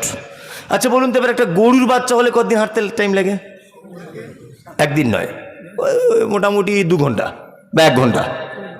1 ঘন্টা না, 10 মিনিটও বলতে পারেন, তাই না? হ্যাঁ। এই বৈচিত্র্য কেন? এই ডিফারেন্সটা কেন? মানুষের বাচ্চা বড় হয়ে জন্ম হয় না, গরুর বাচ্চা আরো বড়, আরো বড়, তাই না? তা মানুষের এইটুকু বাচ্চা ওর টাইম লাগছে 1 বছর, কারো আবার 12 মাস, 13 মাস, 14 মাস, কারো 8 মাস, 9 মাসে হয়, ঠিক নেই। এভারেজ আপনি 1 বছরও ধরেন। কেন? আর গরুর বাচ্চার সাথে সাথে এই অবস্থা কেন? পা হয়ে গেল, আল্লাহ জানে, আল্লাহ খুব ভালো করে জানে। খলাকাল ইনসানা ফি আহসানি তাকবীম। আল্লাহ কোরআন মাজিদে বলছেন যে মানুষ তোমাদেরকে আমি বড় সুন্দর পরিকাঠামো দিয়ে আদর করে তোমাদেরকে আমি পৃথিবীতে পাঠিয়েছি। আল্লাহ জানে মানুষের বাচ্চার পা যদি 2-4 মিনিটে যদি রেডি হয়ে যায় তাহলে ও নানির আদর পাবে না, ও খালা ওকে কোলে নেবে না, ও চাচা ওকে কোলে নেবে না। যে বাচ্চার পা হয়ে যায় কেউ কোলে নিতে চায়? নেবে না। আল্লাহ বলছে 1 বছর যাবৎ তোমাকে শুধু কোল চাপিয়েছি, আমি আদর খাইয়েছি, তারপর তুমি চলতে শিখেছ। আর গরুর আল্লাহ বলছে আমি জানি ওর নানি নেই, ওর দাদিও নেই, ওর খালা নেই, ফুপু নেই, কেউ নেই, ওর কেউ নেই। ওই জন্য সাথে সাথে করে আমি ওর পা দুটো রেডি করে দিয়েছি। আর গাভীকে বলে দিয়েছি তুই তোর বাচ্চার কানে কানে বল উঠে দাঁড়া। গাভীর বাচ্চা জন্ম দিয়েছে, এত হতভাগা গাভী যে নিজের জিভ দিয়ে তার বাচ্চা লালাগুলো চেটে পরিষ্কার করে, দেখেছেন না? পরিষ্কার করার পরে ওর বাচ্চাকে বলছে ওঠ, দুধ পান করবি না, ওঠ। বাচ্চা তখন বলছে মা দুধ কোথায় আছে বলো না। বলছে পিছনে যা, পিছনে দুটো পায়ের মাঝখানে দেখ মোটা ঝুলছে, দুধ পান কর যা। ও এখন কোনো রকম হালকা করে উঠেছে, উঠে কাঁপতে কাঁপতে ধাস করে পড়ে গেছে। ওর মা আবার বলছে চট, আবার উঠে দাঁড়া। আবার উঠে দাঁড়িয়েছে কাঁপতে কাঁপতে কাঁপতে কাঁপতে কোনো রকম করে, বলছে মা দুধ কোথায়? যা পিছনের দিকে যা। ও গিয়ে সামনে গিয়ে গুঁতো মারছো তো জানে না, পিছনের দিকে যখন গুঁতো মারছে এরকম করে দুধ চুচু চুচু করে, ও নিজের ভাষায় বলছে মা কই দুধ আসছে না তো। তো বলছে কেন? শোন শোন শোন একটা কথা বলি, আমি প্রথমে মা হয়েছি, দুধের রাস্তা ক্লিয়ার নেই, ওই জন্য মাঝে সাঝে চুঁচবি আর এইরকম এরকম করে গুঁতো মারবি এরকম করে। ছাগল গরু মারে মারে মানে কে শেখালো? আল্লাহ। গায়ের বাছুর হয়েছে আর অমনি আপনি গোয়ালার দুধ বিক্রি করছেন, দাঁত বার করে হাসছেন।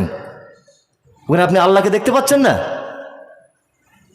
যে বাছুরটা দুধ পান করতে করতে এরকম করে গুঁতো মারছে কেন? কে শেখালো ওকে এই গুঁতো মারতে হবে? কে বলে দিল? আল্লাহ আল্লাহ আল্লাহ, এর নাম রব। গরুর সাথে সাথে বাছুরের পায়ের প্রয়োজন নানি দাদি নেই বলে সাথে সাথে রেডি। মানুষ 1 বছর কোল চাপানো হয়েছে। রবের ব্যাখ্যা করলে সারা রাত চলে যাবে, ওটা বলছি না। তারপরে আল্লাহ সুবহানাহু ওয়া তাআলা বলছেন আলামিন। তাহলে একটা আয়াত এখনো পর্যন্ত হয়নি, তাই তো? 7টা আয়াত আছে, মানে সাংঘাতিক ব্যাপার হয়ে যাবে এরকম একটা একটা করে যদি বলা যায়। তবে আমি চেষ্টা করব সবগুলোই বলা, একটা একটা করে তাড়াতাড়ি করে বলবো। 1, আলহামদু হলো প্রশংসা সব আল্লাহর হবে কেন এটা বলে দিলাম। তারপরে শব্দ এসেছে রব, রবটাও বুঝিয়ে দিলাম।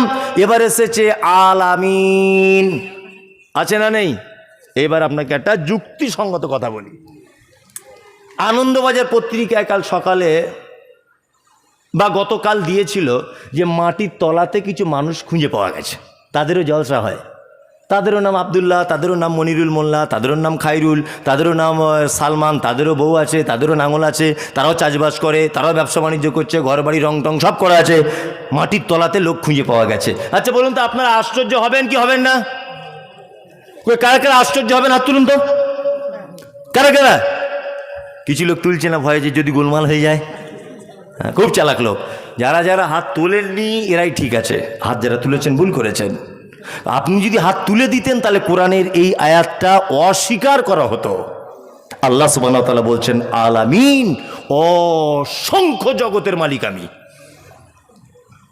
আজকে নাসার বিজ্ঞানীরা প্রমাণ করেছে যে চাঁদের ভিতরে নাকি মানুষ বসবাস করার উপযুক্ত জায়গা আছে। ভালো করে বুঝবেন, এই যে কোরআন বলছে 7 তবক আসমান, নাসার বিজ্ঞানীরা প্রমাণ করছে। এই তো গত 1 সপ্তাহ 2 সপ্তাহ আগে দেখছিলাম নাসার বিজ্ঞানীরা প্রমাণ করছে আকাশের উপরেও আর একটা জগৎ আছে।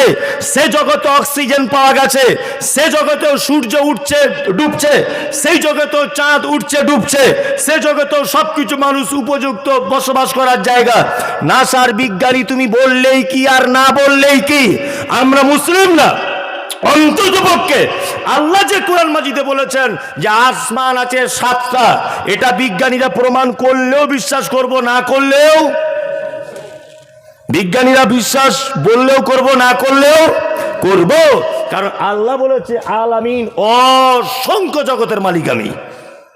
থাকতেই পারে মাটির তলাতে মানুষ, অবিশ্বাসের কিছু নেই, আছে।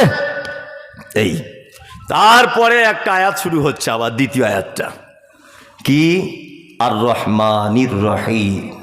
বলি না আমরা নামাজে আর রহমানির রহিম। রহমান মানে দয়ালু, রহিম মানেও দয়ালু, দুটোই দয়ালু।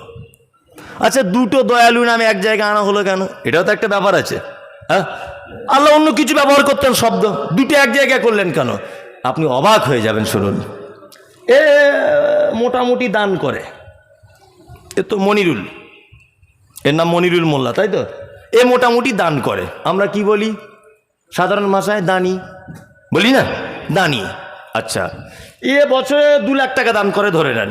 আর এর নাম পারভেজ, তাই তো? এর সলুয়াতে বাড়ি। তা ও বছরে 5 লাখ টাকা দান করে, ও 2 লাখ টাকা করে, ওকে আমরা দানি বলি। এই যে 5 লাখ টাকা দান করে, একে আমরা কি বলবো? না, একে বলবো দাতা, বলি না? হ্যাঁ, লোকটা খুব বড় দাতা বলি কি বলি না? বলি। আচ্ছা, এ 5 লাখ করে, এ 2 লাখ করে। আবার এই বাবজি আমার, উনি মোটামুটি 50 লাখ টাকা করেন ধরে নেন বছরে দান। তাহলে ওনার নামের পাশে কি শব্দ লাগানো হবে? বুঝে উত্তর দেন, না জানা থাকলে আপনি বলুন আমি জানি না, মিটে যাবে ঝামেলা। এক, এ হলো দানি, এ হচ্ছে দাতা, আর এ 50 লাখ টাকা দান করে, একে আমরা কি বলবো? দানবীর। হুগলির হাজি মোহাম্মদ মহাসিনকে ইতিহাস যারা পড়েছেন কি বলা হয়? দানবীর বলা হয়, কি হয় না? তার মানে তার বেসুমার দান, দানের শেষ নাই। আল্লাহ সুবহানাহু ওয়া তাআলা দুটি পর পর শব্দ ব্যবহার করছেন। রহমান, দয়া তো করি করি, রহিম, এত দয়া করি যে বেসুমার দয়া, যার দয়ার কোনো শেষ নাই। আল্লাহু আকবার। এইবার আপনাকে একটা কথা বলছি, রাহিম, রহমান, প্রথমে এই রহমানটা, এই দয়াটা দুনিয়ার ক্ষেত্রে ঠিক, আর রাহিম আখিরাতের ক্ষেত্রে ব্যবহার করা হয়েছে। ভালো করে বুঝে যান। আমি টিএমসি থেকে জিতে পঞ্চায়েত হয়েছে, এবারে ভালো করে বুঝবেন, টিএমসি পার্টির পঞ্চায়েত আমি, আর এই ভাই সিপিএম করে, বোঝানোর জন্য বলছি, সিপিএম করছে এই ভাই, আর আমি টিএমসি করছি ধরে নেন। আচ্ছা, আমার কাছে 10টা ঘর এসেছে, এদিকে ফিরুন। হাসির কথা বলিনি তো, আমি একটা গুরুত্বপূর্ণ কথা বোঝাচ্ছি জাস্ট। আমার কাছে সরকারি 10টা ঘর এসেছে, আমি টিএমসির নেতা, উনি সিপিএম বা কংগ্রেসের নেতা, উনি একজন গরিব মানুষ, আমার পার্টিকে ভোট দেয় না। আচ্ছা বলুন তো, এই যে 10টা ঘর এসেছে, আমি কি আমার বিপক্ষের পার্টির লোক, আমি কি একটা ঘর কেটে ওই লোকটাকে দেবো বলে মনে হয়? দেবো? দেবো না। আমি কাকে দেবো? না, এরা সব তৃণমূল করে, এদেরকে একটা একটা করে দেবো, প্রয়োজন না থাকলেও দেবো, তাই না? আমি একে ঘর দেবো না কেন? ও আমায় ভোট দেয় না তাই। একে দেবো কেন? ও আমার পার্টির লোক তাই।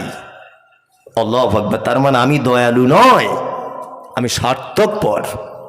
আল্লাহু আকবার। যে অক্সিজেনটা আমরা ব্যবহার করি, এটা কার দান?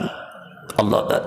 বাবরি মসজিদ ভেঙেছে বেঈমানের বাচ্চারা, লকডাউনে মুসলমানগুলোকে ঘরে ঢুকিয়ে দিয়ে বুলডুজার দিয়ে বাবরি মসজিদ ভেঙে দিয়েছে। মসজিদ, আল্লাহর ঘর যারা ভাঙলো, এরা ভালো লোক না খারাপ লোক? খারাপ লোক। এদের যে অক্সিজেনটা নিচ্ছে, এটা কার দান? আল্লাহর। আপনারা জানেন যে উপর বাংলার একজন ময়মনসিংহের চরিত্রহীন মহিলা বললেও ঠিক হবে না, ঠিক হবে বলে মনে করছি, কারণ ও বলছে নারী আর পুরুষের সমান অধিকার। পুরুষ মানুষ যদি দাঁড়িয়ে পেচ্ছাপ করে, নারীও করতে পারবে। কে? না, এই বদমাইশ মহিলা তাসলিমা নাসরিন, ওর নাম বললে ও গায়ের লোমগুলো দিয়ে পানি ঝরে যায়। আল্লাহু আকবার, আল্লাহু আকবার। তাসলিমা নাসরিন হযরত মুহাম্মদ সাল্লাল্লাহু আলাইহি ওয়াসাল্লামের ব্যাপারে বলছেন যে নবীজির চরিত্রের ডিফেক্ট আছে। তাছাড়া 25 বছরের একজন টকবকে যুবক তার যৌবনকে ধরে রাখতে পারেনি বলে 25 বছরের বুড়ি খাদিজার সঙ্গে বিবাহ করেছে। নাউজুবিল্লাহ। কে বলেছেন? তাসলিমা নাসরিন, যে নবীর ব্যাপারে কথা বলে। আচ্ছা বলুন তো, আল্লাহর পক্ষে না বিপক্ষের লোক? বিপক্ষের লোক। এই যে অক্সিজেনটা ব্যবহার করে, এটা কার? আল্লাহর। আল্লাহ বলছে রহমান, আমি এত দয়ালু, আমার পার্টির হোক আর আমার পার্টির বিপক্ষের হোক, আমার শত্রুর হোক আর আমার মসজিদ ভাঙুক আর আমার মন্দির, আমার কাবা ভাঙুক আর আমার যাই করুক, আমি আল্লাহ আমার দয়া থেকে তাকে বঞ্চিত করি না। আমার নাম রহমান। ওই জন্য দেখবেন আসমান থেকে বৃষ্টি যখন হয়, বেনামাজি নামাজি সবার জমিতেই হচ্ছে, মুষলধারে হচ্ছে না? তা আল্লাহ তো বলতে পারতেন, এই খুব শিয়ানা, দিনে 5 বার ইমাম সাহেব মুয়াজ্জিন তোমায় ডাকছে, একবারও এলে না, পানি তোমার জমিতে হবে না। এরকম ব্যাপার আছে নাকি? আমায় পার্টি ভোট দাওনি, ঘর পাবে না, এরকম ব্যাপার অত সহজ না। এর নাম রহমান। নাম্বার 2, রাহিম। কিয়ামতের মাঠে আল্লাহ কিছু মানুষের উপরে বিশেষ দয়া করবেন, কিছু মানুষের উপরে। তারপরে একটা কথা এসেছে, মালিকি ইয়াউমিদ্দিন, কিয়ামতের দিবসের মালিক কে? কে? আল্লাহ, আল্লাহ, আল্লাহ। কিয়ামত যে হবে এটা বিশ্বাস আছে তো? হ্যাঁ, ভুল বলছেন আপনি। কে বলছে কিয়ামত হবে বিশ্বাস আছে? এই ভালোবাসার বহির প্রকাশের নাম কি জানেন? আমি একটা মেয়েকে ভালোবাসি, এর বহির প্রকাশ কি? কি দেখে বুঝবো যে মেয়েটা আমাকে ভালোবাসে আর আমি ওকে ভালোবাসি? বাইরে থেকে কি দেখে বোঝা যায় বলুন তো? একটা জিনিস দেখলে বোঝা যায় যে সে কতটা আমাকে মেনে চলছে আর আমি কতটা তাকে মেনে চলছি, তাই না? প্রেম আর ভালোবাসার বহির প্রকাশ হচ্ছে এক অপরকে মেনে চলা। তা আপনি যে বলছেন কিয়ামতকে বিশ্বাস করি, আল্লাহকে বিশ্বাস করি, আল্লাহকে বিশ্বাস করি না? হ্যাঁ, কোরআন মানেন তো? হ্যাঁ, কে বলছে আপনি কোরআন মানেন? কে বলেছে? কোরআন মাজিদে আছে 5 ওয়াক্ত সালাত ফরজ, এটা আছে না নেই? হ্যাঁ, আপনি পড়ছেন 5 ওয়াক্ত নামাজ, তা আপনি মানছেন কই? আপনি মানছেন না, আপনি একদমই মানছেন না। আরে প্রেম আর ভালোবাসার বহির প্রকাশ হচ্ছে মেনে চলা। এক শ্রেণী মানুষ আছে না, এত নবী প্রেমিক, নবীকে এত ভালোবাসে, এত ভালোবাসে, 12 রবিউল আউয়াল এলে মিলে মানে ঈদে মিলাদুন নবী পালন করছে, ঢোল তাবলা নিয়ে এই হু হু মোহাম্মদ হু হু এই করছে রাস্তাঘাটে, বড় বড় কালো কালো পতাকা নিয়ে করছে না? হ্যাঁ, কেউ বিড়ি টানছে, কেউ সিগারেট টানছে, টানছে কি জানছে না? কাঁচা কুঞ্চিলে পাছার চামড়া ছাড়িয়ে দিতে হবে। বিয়াদব, তুমি নবীকে ভালোবাসো? তুমি নবীর শত্রু। নবীকে ভালোবাসা মানে হচ্ছে এই নবী যেটা বলেছে তাই অনুযায়ী আমল করা, তবেই আপনি তাকে ভালোবাসেন, তার প্রমাণ হবে। বদমাইশির জায়গা পাও না, কি আশ্চর্য ব্যাপার। এ কথা আমি অনেক জায়গায় বলেছি, গতকালও মনে হয় বলেছি। কোন এক জায়গাতে আপনাদের মুর্শিদাবাদী, আমি নাম বলবো না, নামাজ পড়তে দাঁড়িয়েছি, সম্ভবত আসরের নামাজ পড়তে দাঁড়িয়েছি, ইমাম সাহেব মুয়াজ্জিন তাকবীর দিচ্ছে, আল্লাহু আকবার আল্লাহু আকবার, আশহাদু আল্লা ইলাহা ইল্লাল্লাহ আশহাদু আন্না মুহাম্মাদার রাসূলুল্লাহ। যখনই মুহাম্মদ রাসূলুল্লাহ বলেছে, তখন একটা লোক দেখছি পাশে এরকম করছে। ওই চাচা কি হলো?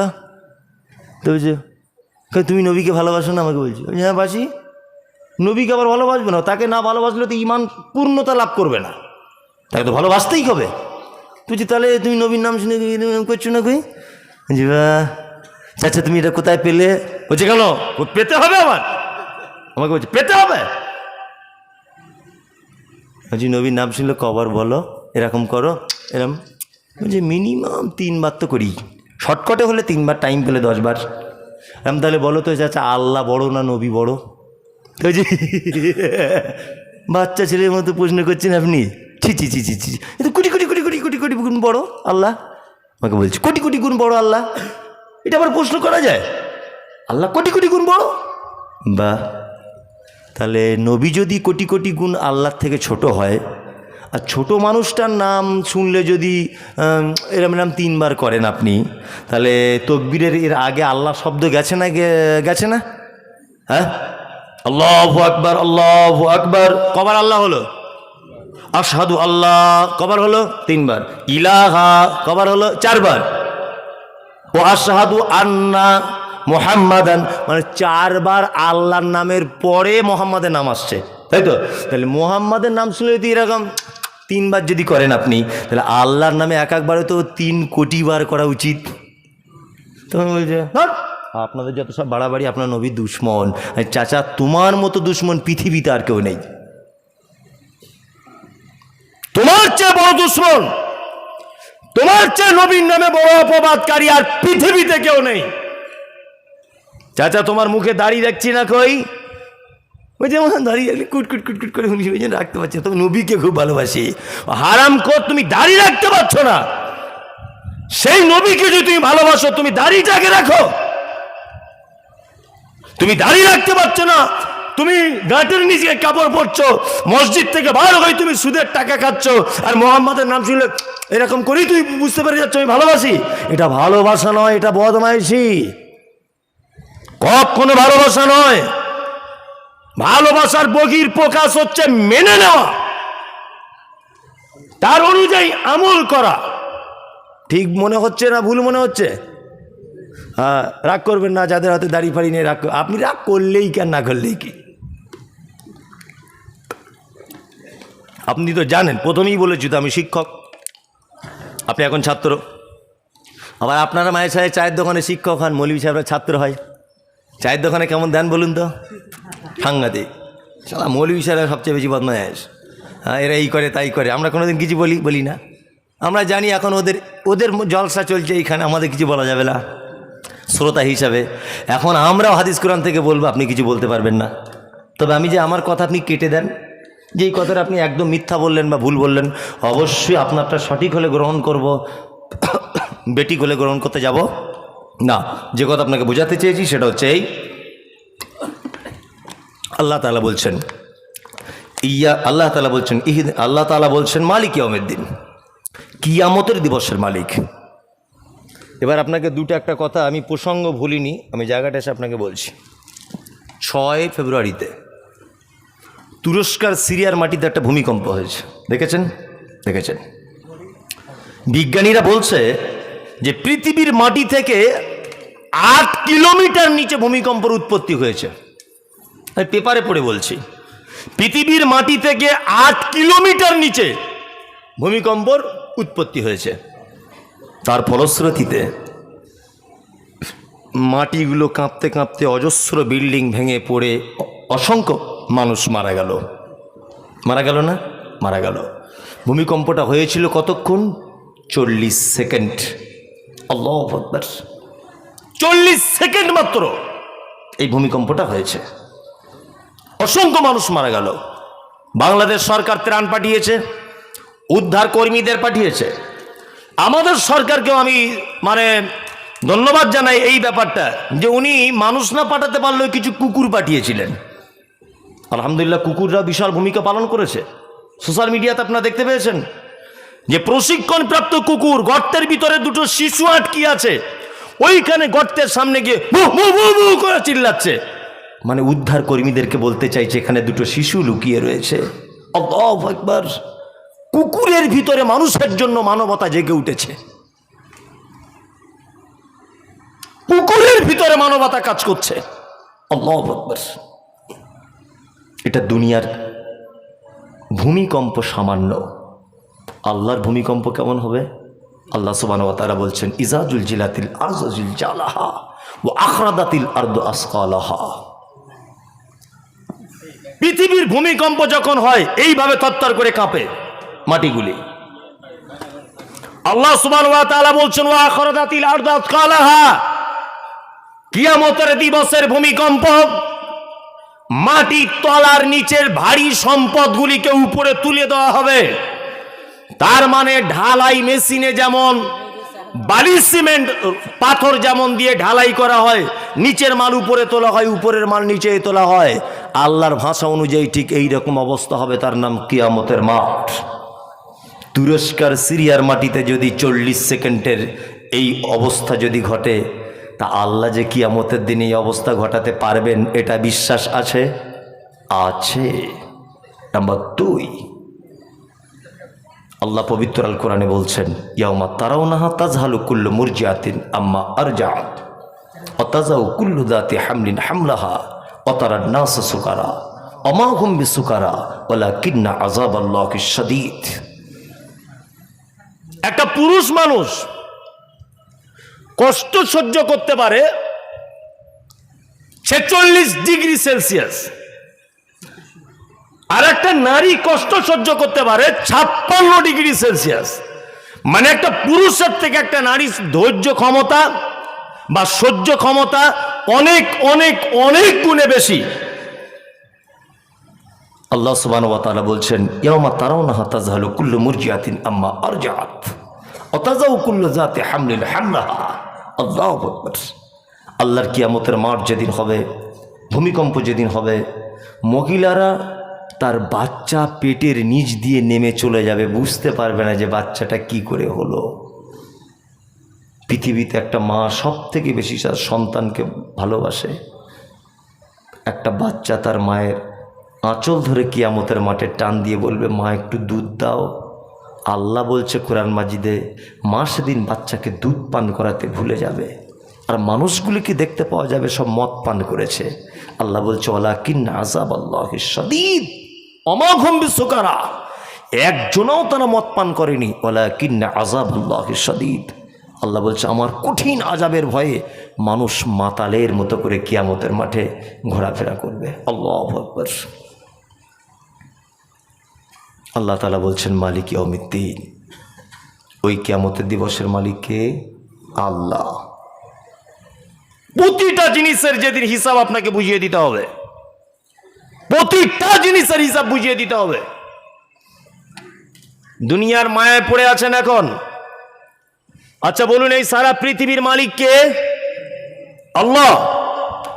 যিনি সারা পৃথিবীর মালিক, তিনি নিজে বলছেন যে মাছির ডানা সম পরিমাণ দাম পৃথিবীর আমার কাছে নেই। জমির খোদ মালিক বলছেন পৃথিবীতে যা সম্পদ রয়েছে আমার কাছে অনুপরিমাণ কোনো ভ্যালু নেই। আমি আপনি 60 বছরের ভাড়াটিয়া, আমার আপনার কাছে এত দাম হলো কি করে? হ্যাঁ, পরের জমি জোর করে দখল করে নিচ্ছে, বোনকে জমি দিচ্ছে না, ফাঁকি দিয়ে দিচ্ছে। এরকম লোক হয়তো আপনাদের এলাকাতে নেই, আমাদের ওদিকে আছে। আছে আবার নতুন কিছু হাজি সাহেবকে দেখতে পেলাম হজ করতে যাওয়ার আগে জমি ভাগ করছে সব বেটার বেটিদেরকে ডেকে। রাস্তার ধারে জমিগুলোকে বলছে বেটাদেরকে তোরা এইগুলো লে, আর বেটিদেরকে জুত করে মাথায় হাত বুলিয়ে বলছে মা রাগ করিস না, তোরা পরের ঘরে চলে গেছি, মা রাগ করিস না। তো যে কী করতে হবে আব্বা?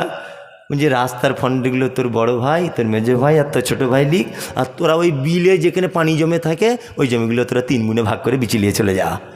মনে মনে ভাবছি এ যে হজে যাচ্ছে তো শোনা প্লেন ভেঙে যাওয়ার কথা, এ যে সিস্টেমে জমি ভাগ করেছে তো মক্কায় পৌঁছাবার আগে মরে যাওয়ার কথা। আল্লাহ আকবার। মানে ফেরেশতারা ওখানে হাসছে আর বলছে যে মাল একটা ঢুকছে, দেখ জমি ভাগ করে এসেছে কিচ কিচ। আল্লাহ আকবার। এরকম লোক আছে না? আছে, আছে, প্রচুর মানুষ রয়েছে।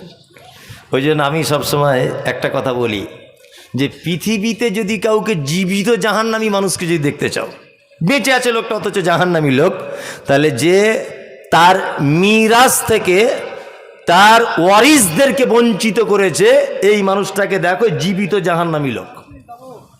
আল্লাহু আকবার। কোন জীবিত জাহান্নামীকে যদি দেখতে চাও তাহলে তার মিরাস থেকে তার ওয়ারিসদেরকে বঞ্চিত করেছে এই লোকটাকে দেখলেই যথেষ্ট হয়ে যাবে। এ এত জঘন্য লোক। কিছু কিছু লোক আটে বেটা বেটিদের জমি ভাগ করার সময় বলছে ছোট বেটাটা একটু দেখাশোনা বেশি করে তো 2 কাঠা বেশি দিয়েছি। এই তুমি 2 কাঠা বেশি তোমার কে হে? আর 3টে বেটা তোমায় দেখেনি, তারা আল্লাহর কাছে জবাবদিহি করবে পিতামাতার সঙ্গে অসৎ ব্যবহার করেছে বলে। তুমি কেন জমি কম বেশি করতে গেলে? আবার লোকটাকে দেখছি তসবিহ নিয়ে ঘুরছে, মসজিদে গিয়ে বসে আছে, এমন করে ঘুরছে যে মনে হয় ফেরেশতার আকাশে নাই, অথচ ওইদিকে গিয়ে কোর্টে গিয়ে কি সর্বনাশ করে এসেছে। আপনার কাছে বিনীত অনুরোধ, আপনি বেটার কাছে গিয়ে স্যালেন্ডার হন। যারও সম্পত্তি মেরেছেন 1 শতক 1 হাত আপনি যদি কোনো বেটাকে বঞ্চিত করেছেন, তার কাছে গিয়ে এখনো পর্যন্ত কম্প্রোমাইজ করুন, তাছাড়া কিয়ামতের মাঠে আপনার রক্ষা নেই। অসম্ভব, আপনি রক্ষা পাবেন না। আপনি যদি রক্ষা পেয়ে যান তাহলে আল্লাহর নাম হবে মাজলুম, আল্লাহর নাম হবে জুলুমকারী। আল্লাহ জুলুম করেন, তাহলে আল্লাহ জুলুম করেন? কখনোই করেন না। খুব হুঁশিয়ারি হয়ে যান। বলছে ওকে জমি দিব, আজ 13 বছর আমাকে আর তোমার দাদিকে খেতে দেয় না। ছোট বেটাটা 13 বছর দেখেছে, ওই জন্য 1.5 শতক জমি ওকে রাস্তার ফন্ডে বেশি দিয়েছি। তুমি কেন বেশি দিতে গেলে? হে, ও 13 বছর তোমার সেবা যত্ন করিনি, আল্লাহর কাছে পানিশমেন্ট হবে ওর। আর তুমি কেন জমি কম বেশি করতে গেলে? খুব সাবধানে থাকবেন, অত সহজ নয়। আপনি ভাবছেন কি যে তাহাজ্জুদ নামাজ পড়েই জান্নাত চলে যাব? আশ্চর্য ব্যাপার।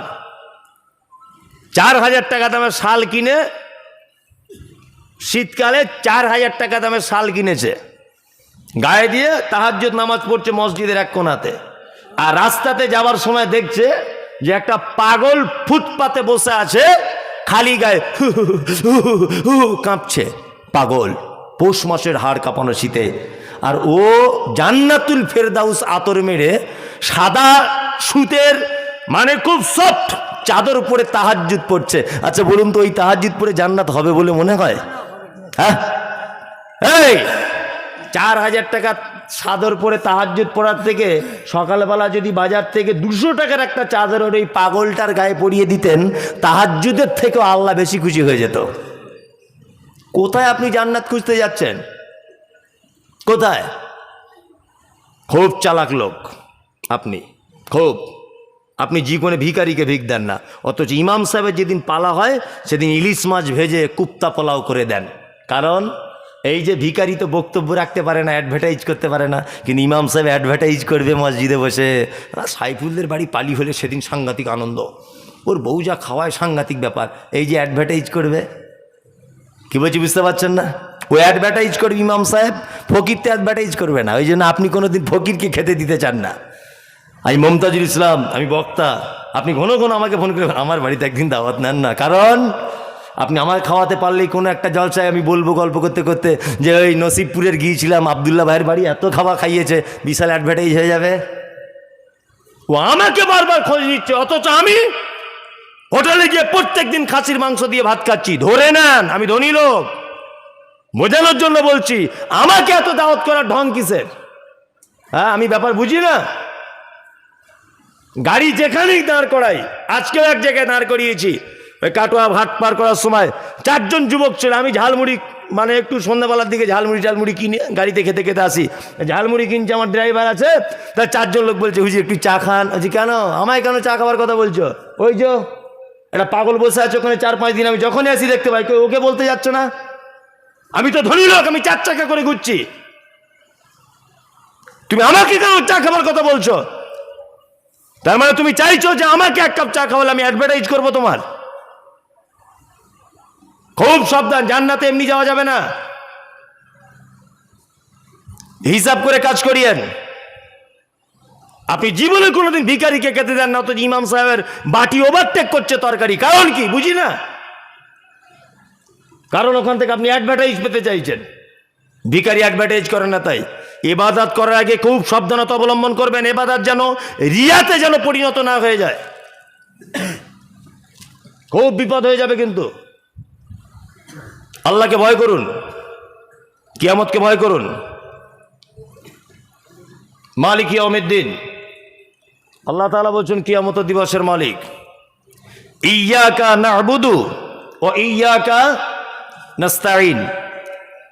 আল্লাহ, আমরা শুধুমাত্র তোমারই ইবাদত করি আর তোমারই কাছে সাহায্য চাই।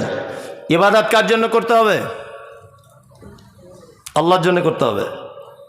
আল্লাহ ছাড়া আর কারোর জন্য নেকি হবে, কারো নামে কিছু করা যাবে?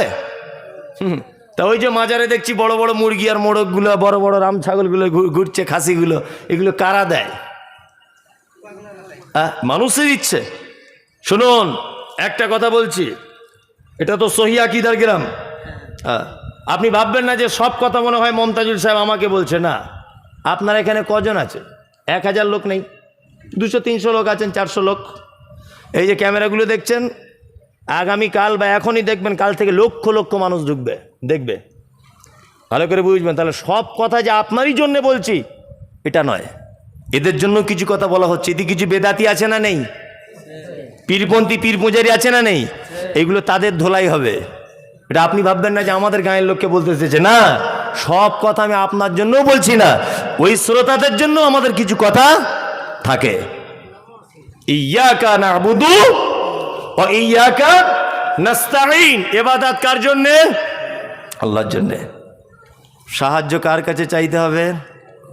আল্লাহর কাছে সাহায্য চাইতে হবে। আল্লাহু আকবার। আল্লাহ ছাড়া আর কেউ সাহায্য করতে পারে বলে মনে হয়? একদমই নয়।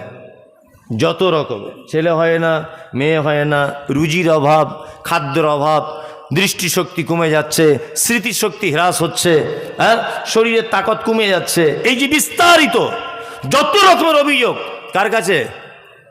আল্লাহর কাছে। রাতের বেলা 2 রাকাত নামাজ পড়ুন, পড়ে আল্লাহকে গোপন কথা বলুন। আল্লাহ, আমি বিয়ে করেছি আজকে 17 বছর, আব্বা ডাক শুনতে পাইনি, তুমি আমার স্ত্রীর গর্ভে একটা সুসন্তান দান করো। আল্লাহু আকবার। এটা আল্লাহকে বলতে হবে। আর আপনি যদি আপনার শাশুড়ির কথা শুনে একটা বড় মোড়ক কিনে নিয়ে যদি চলে যান, ছেলে তো হবে না, এর জন্য আবার কিয়ামতের মাসে পানিশমেন্টও হবে না? আল্লাহু আকবার, আল্লাহু আকবার। কত মানুষ এই মারাত্মক শিরকের ভিতরে লিপ্ত রয়েছে না? মারাত্মক শিরক। যা কিছু হয় কার থেকে হয়? আল্লাহ থেকে। তারপরে কি বলি? ইয়্যাকা না'বুদু ওয়া ইয়্যাকা নাস্তাঈন ইহদিনাস সিরাতাল মুস্তাকিম। আল্লাহ তুমি আমাকে সহজ পথের পথিক করো। কেমন সহজ পথের পথিক? সিরাতাল্লাযীনা আনআমতা আলাইহিম, তুমি যাদেরকে পুরস্কারিত করেছ তাদের পথের পথিক করো। এবার আপনাদেরকে একটা কথা বলছি, আমরা শুধু দোয়া করছি, আল্লাহ সোজা পথ দেখাও, আল্লাহ সোজা পথ দেখাও, ইহদিনাস সিরাতাল মুস্তাকিম, ইহদিনাস সিরাতাল মুস্তাকিম, তাদের পথ দেখাও, সিরাতাল্লাযীনা আনআমতা আলাইহিম, যাদেরকে তুমি পুরস্কারিত করেছ। দোয়া করি কি করি না? করি। আচ্ছা বলুন তো, শুধু দোয়া করি কি ওদের জায়গায় পৌঁছানো যাবে? যাবে না। এই মমতাজুল ইসলাম বক্তা, ছোটোখাটো, বড় নয়, লোকে বলে, তাই এও ভাবছে যে আমি একটু বক্তা হবার খুব শখ আমার, এ শুধু নামাজে দোয়া করছে, আল্লাহ মমতাজুলির মতো বক্তা করে দাও, আল্লাহ মমতাজুলির মতো বক্তা, 4 চাকা গাড়ি চড়ে ঘুরবো, আল্লাহ মমতাজুলির মতো বক্তা করে দাও। কিন্তু কোনোদিন বইটই পড়াশুনো করে না, কোনোদিন বইটই পড়ে না, শুধু দোয়া করেই যাচ্ছে। আচ্ছা বলুন তো, শুধু যদি দোয়া করেই যায়, কোনোদিন এই জায়গাটা বসার নসিব হবে? হবে না। তাহলে ওকে কম বেশি কিছু পড়াশুনো করতে হবে, হবে কি হবে না? হবে। তার মানে ইহদিনাস সিরাতাল মুস্তাকিম, আল্লাহ সহজ পথ দেখাও, তাদের পথ দেখাও যাদেরকে প্রাইজ দিয়েছো। আরে খ্যাপা, তারা প্রাইজ কেন পেয়েছে সেটা আগে দেখো, আর প্রাইজ পেতে গেলে কি মাল লাগে সেটা আগে দেখো। না শুধু দোয়া করি সোজা পথ পেয়ে যাবেন, এটা সম্ভব?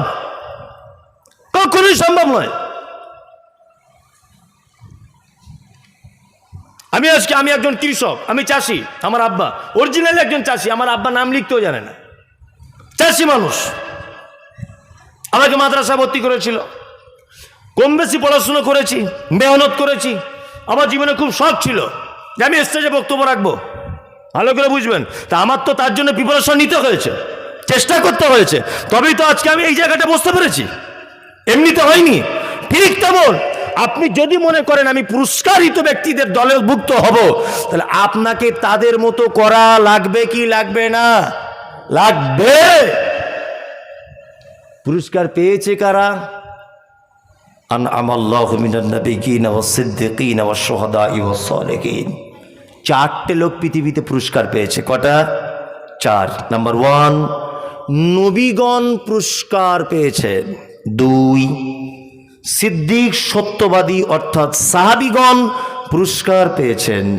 3, আল্লাহ রাস্তায় যারা শহীদ হয়েছেন পুরস্কার পেয়েছেন। সলিহিন সৎকর্মশীল যারা, তারা পুরস্কারিত। আল্লাহ কোরআন মাজিদে বলছেন। নবীদের ওনাদের তো মানে অতুলনীয়, যার কোনো তুলনা নেই, ওনাদের সঙ্গে কোনো তুলনা করা যাবে না। তবে সিদ্দিকিন, এদের সঙ্গে তো একটু তুলনা করতে হবে। সাহাবীরা যেমন করেছেন আমরা করতে পারবো কি পারবো না? পারবো কি পারবো না? জান্নাতের সার্টিফিকেট পেয়েছেন আবু বকর, ওমর, উসমান, আলী, আব্দুর রহমান ইবনে আউফ আর অন্যান্য সাহাবীরা 10 জন জান্নাতের সার্টিফিকেট পেয়েছেন। আচ্ছা এমনি পেয়েছেন? আল্লাহু আকবার, আপনি অবাক হয়ে যাবেন। কেমন ঈমান দেখুন সাহাবীদের, কেমন ঈমানটা শুধু দেখুন, আল্লাহর প্রতি কত ভয় দেখুন। হযরত আবু বকরের নাম শুনেছেন? শুনেছেন। এগুলো খুব ইমোশনাল কথাবার্তা, খুব আপনি মনোযোগ দিয়ে শুনবেন, আপনার গায়ে লোম খাড়া হয়ে যাবে ঈমান যদি থাকে। আর যদি মনে করেন যে না আমার হিসাবে কিছু হয় না, তাহলে ভেবে নিতে হবে, জমিন अगर पत्थर हो तो बारिश से क्या होगा, दिल अगर पत्थर हो तो तकरीर से क्या होगा। আপনার অন্তরটা পাথরে পরিণত হয়েছে, আপনার অন্তর ঈমানের অন্তর নয়। আবু বকরের নাম শুনেছেন নিশ্চয়? আবু বকর, আল্লাহু আকবার। হযরত আবু বকর বলছেন, আসমান থেকে যদি একজন আহ্বানকারী যদি আহ্বান করে বলে যে সারা পৃথিবীতে প্রতিটা মানুষ জান্নাত চলে যাবে, একজন মানুষ জাহান্নাম যাবে, আমি আবু বকর তবু আল্লাহকে এত ভয় করি যে ওই একজনের ভিতরে যদি আমি আবু বকর, আমার লিস্টে নামটা চলে আসে। আল্লাহু আকবার। হযরত আবু বকর সিদ্দিক রাদিয়াল্লাহু তাআলা আনহু, তিনি তখন আমিরুল মুমিনিন, খলিফা, মুখ্যমন্ত্রীর কাজ ছিল ফজরের নামাজের পরে নিজের স্ত্রীর সঙ্গে একটু দেখা করতেন। তো হযরত ওমর এটাকে লক্ষ্য করলেন দীর্ঘদিন দিয়ে, যে আবু বক্কর প্রতিদিন ফজরের নামাজ পড়ে বাড়ি চলে যায়, স্ত্রীর সঙ্গে দেখা করে আবার ওই পাহাড়ি রাস্তা দিয়ে হেঁটে হেঁটে হেঁটে হেঁটে যায়, কারণ কি? তো হযরত ওমর মনে মনে ভাবছেন যে আবু বক্করের পিছনে পিছনে আমি যাব, দেখব আবু বক্কর কি করে। আল্লাহু আকবার। হযরত আবু বক্কর ফজরের নামাজ পড়ে চলে গেলেন, নিজের স্ত্রীর কাছে দেখা করলেন। দেখা করার পরে তিনি চলে গেলেন পাহাড়িয়া সুড়ঙ্গ রাস্তা দিয়ে আস্তে আস্তে করে যাচ্ছেন। হযরত ওমর লুকিয়ে লুকিয়ে চুপিয়ে চুপিয়ে হযরত আবু বক্করের পিছনে পিছনে হাঁটছেন।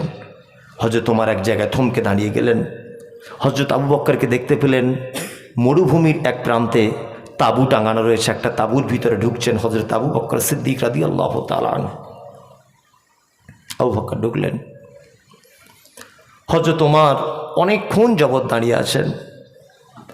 হযরত ওমর দেখছেন যে আবু বক্কর যখন বার হচ্ছেন হাতে একটা থলি নিয়ে আছেন, খালি হাতে ঢুকেছেন, হাতে একটা থলি নিয়ে বার হচ্ছেন। হযরত আবু বক্কর চলে গেলেন অনেক দূর। হযরত ওমর আস্তে আস্তে আস্তে আস্তে করে দৃশ্যটা দেখার জন্য ওই তাঁবুর ভিতরে ঢুকলেন। ঢুকে দেখছেন একজন অন্ধ বৃদ্ধা মহিলা, দুই চোখে দেখতে পায় না। বাড়িতে দুটি বাচ্চা রয়েছে, একটা বকরি রয়েছে বাড়িতে। তো হযরত ওমর বাড়িতে ঢোকার পরে বলছেন, বুড়িমা, আচ্ছা তোমাদের বাড়িতে কে আসে গো প্রতিদিন? বুড়ি তখন বলছেন, তোমারই মতো একজন পথিক, তাকে আমি চিনি না, তাকে জানি না। হযরত ওমর তখন বলছেন, লোকটা এসে কি করে? বুড়ি তখন বলছেন, হে পথিক, তুমি জানতে চাইছো? আমি একজন বিধবা মহিলা, অন্ধ। আমি যে কাপড়ে নোংরা টোংরা করি, লোকটাকে দেখি প্রত্যেক দিন এই কাপড়গুলো পরিষ্কার করে দেয়, আর আমাদের বকরিগুলো দুধগুলো দহন করে দেয়, বাচ্চাগুলো রান্না বান্না করে দেয়, আমাদের ঘর বাড়ি পরিষ্কার করে দেয়। আর এই ছাগলের পেচ্ছাপ পায়খানা নোংরা টোংরা যা হয় ব্যাগে করে পাহাড়ের আর এক দিকে গিয়ে ফেলে দিয়ে চলে আসে। হযরত ওমর কাঁদতে কাঁদতে বলছেন, মা তুমি কি জানো লোকটি কে? তুমি জানো? জানো না। এই লোকটি হচ্ছে মদিনার আমিরুল মুমিনিন, লোকটি মদিনার মুখ্যমন্ত্রী হযরত ওমর ফারুক রাদিয়াল্লাহু তাআলা আনহু। হযরত আবু বকর সিদ্দিক রাদিয়াল্লাহু তাআলা আনহু। ফজরের নামাজে পড়ে হযরত ওমর আবু বক্করকে জিজ্ঞাসা করে বলছেন, ভাই আবু বক্কর, কালকে একটা কঠিন দৃশ্য দেখলাম। কেন? আজকে কতদিন যাবত আপনি ওই মহিলাটির সেবা যত্ন করছেন? হযরত আবু বক্কর তখন বলছেন, ওমর, আমি দীর্ঘদিন সেবা যত্ন করছি, ফজরের নামাজের পরে প্রতিদিন যাই। আমার খুব ভয় হচ্ছে ওমর, যে আমি যে খলিফা নিযুক্ত হলাম, আমার অধীনস্থে যদি একটা বুড়ি পাহাড়ের কোনো এক জায়গায় তাঁবুর ভিতরে অন্ধ অবস্থায় যদি খেতে পড়তে পেরে না পেরে মারা যায়, আর আল্লাহ যদি আমি আবু বক্কর আমাকে যদি জিজ্ঞাসা করে যে তোমার অধীনস্থে ওই মহিলাটা পাহাড়ের এক সাইডে তাঁবুর ভিতরে মৃত্যুবরণ করেছে না খেয়ে, আমি আবু বক্কর আল্লাহর দরবারে কেমন করে হিসাব দিব?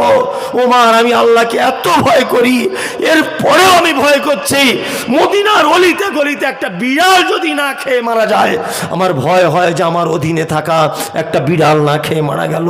এর ব্যাপারে যদি আল্লাহ আমাকে জবাবদিহি তার মামলাতে যদি ফাঁসিয়ে দেয়, আমি কি করব? আল্লাহু আকবার। এমনি জান্নাত পাওয়া যাবে না। কেমন চরিত্র দেখুন শুধু। আপনি বিশ্ব অভিভূত হচ্ছেন না? অবাক হচ্ছেন না আপনি? জান্নাত এমনি পাওয়া যায় না।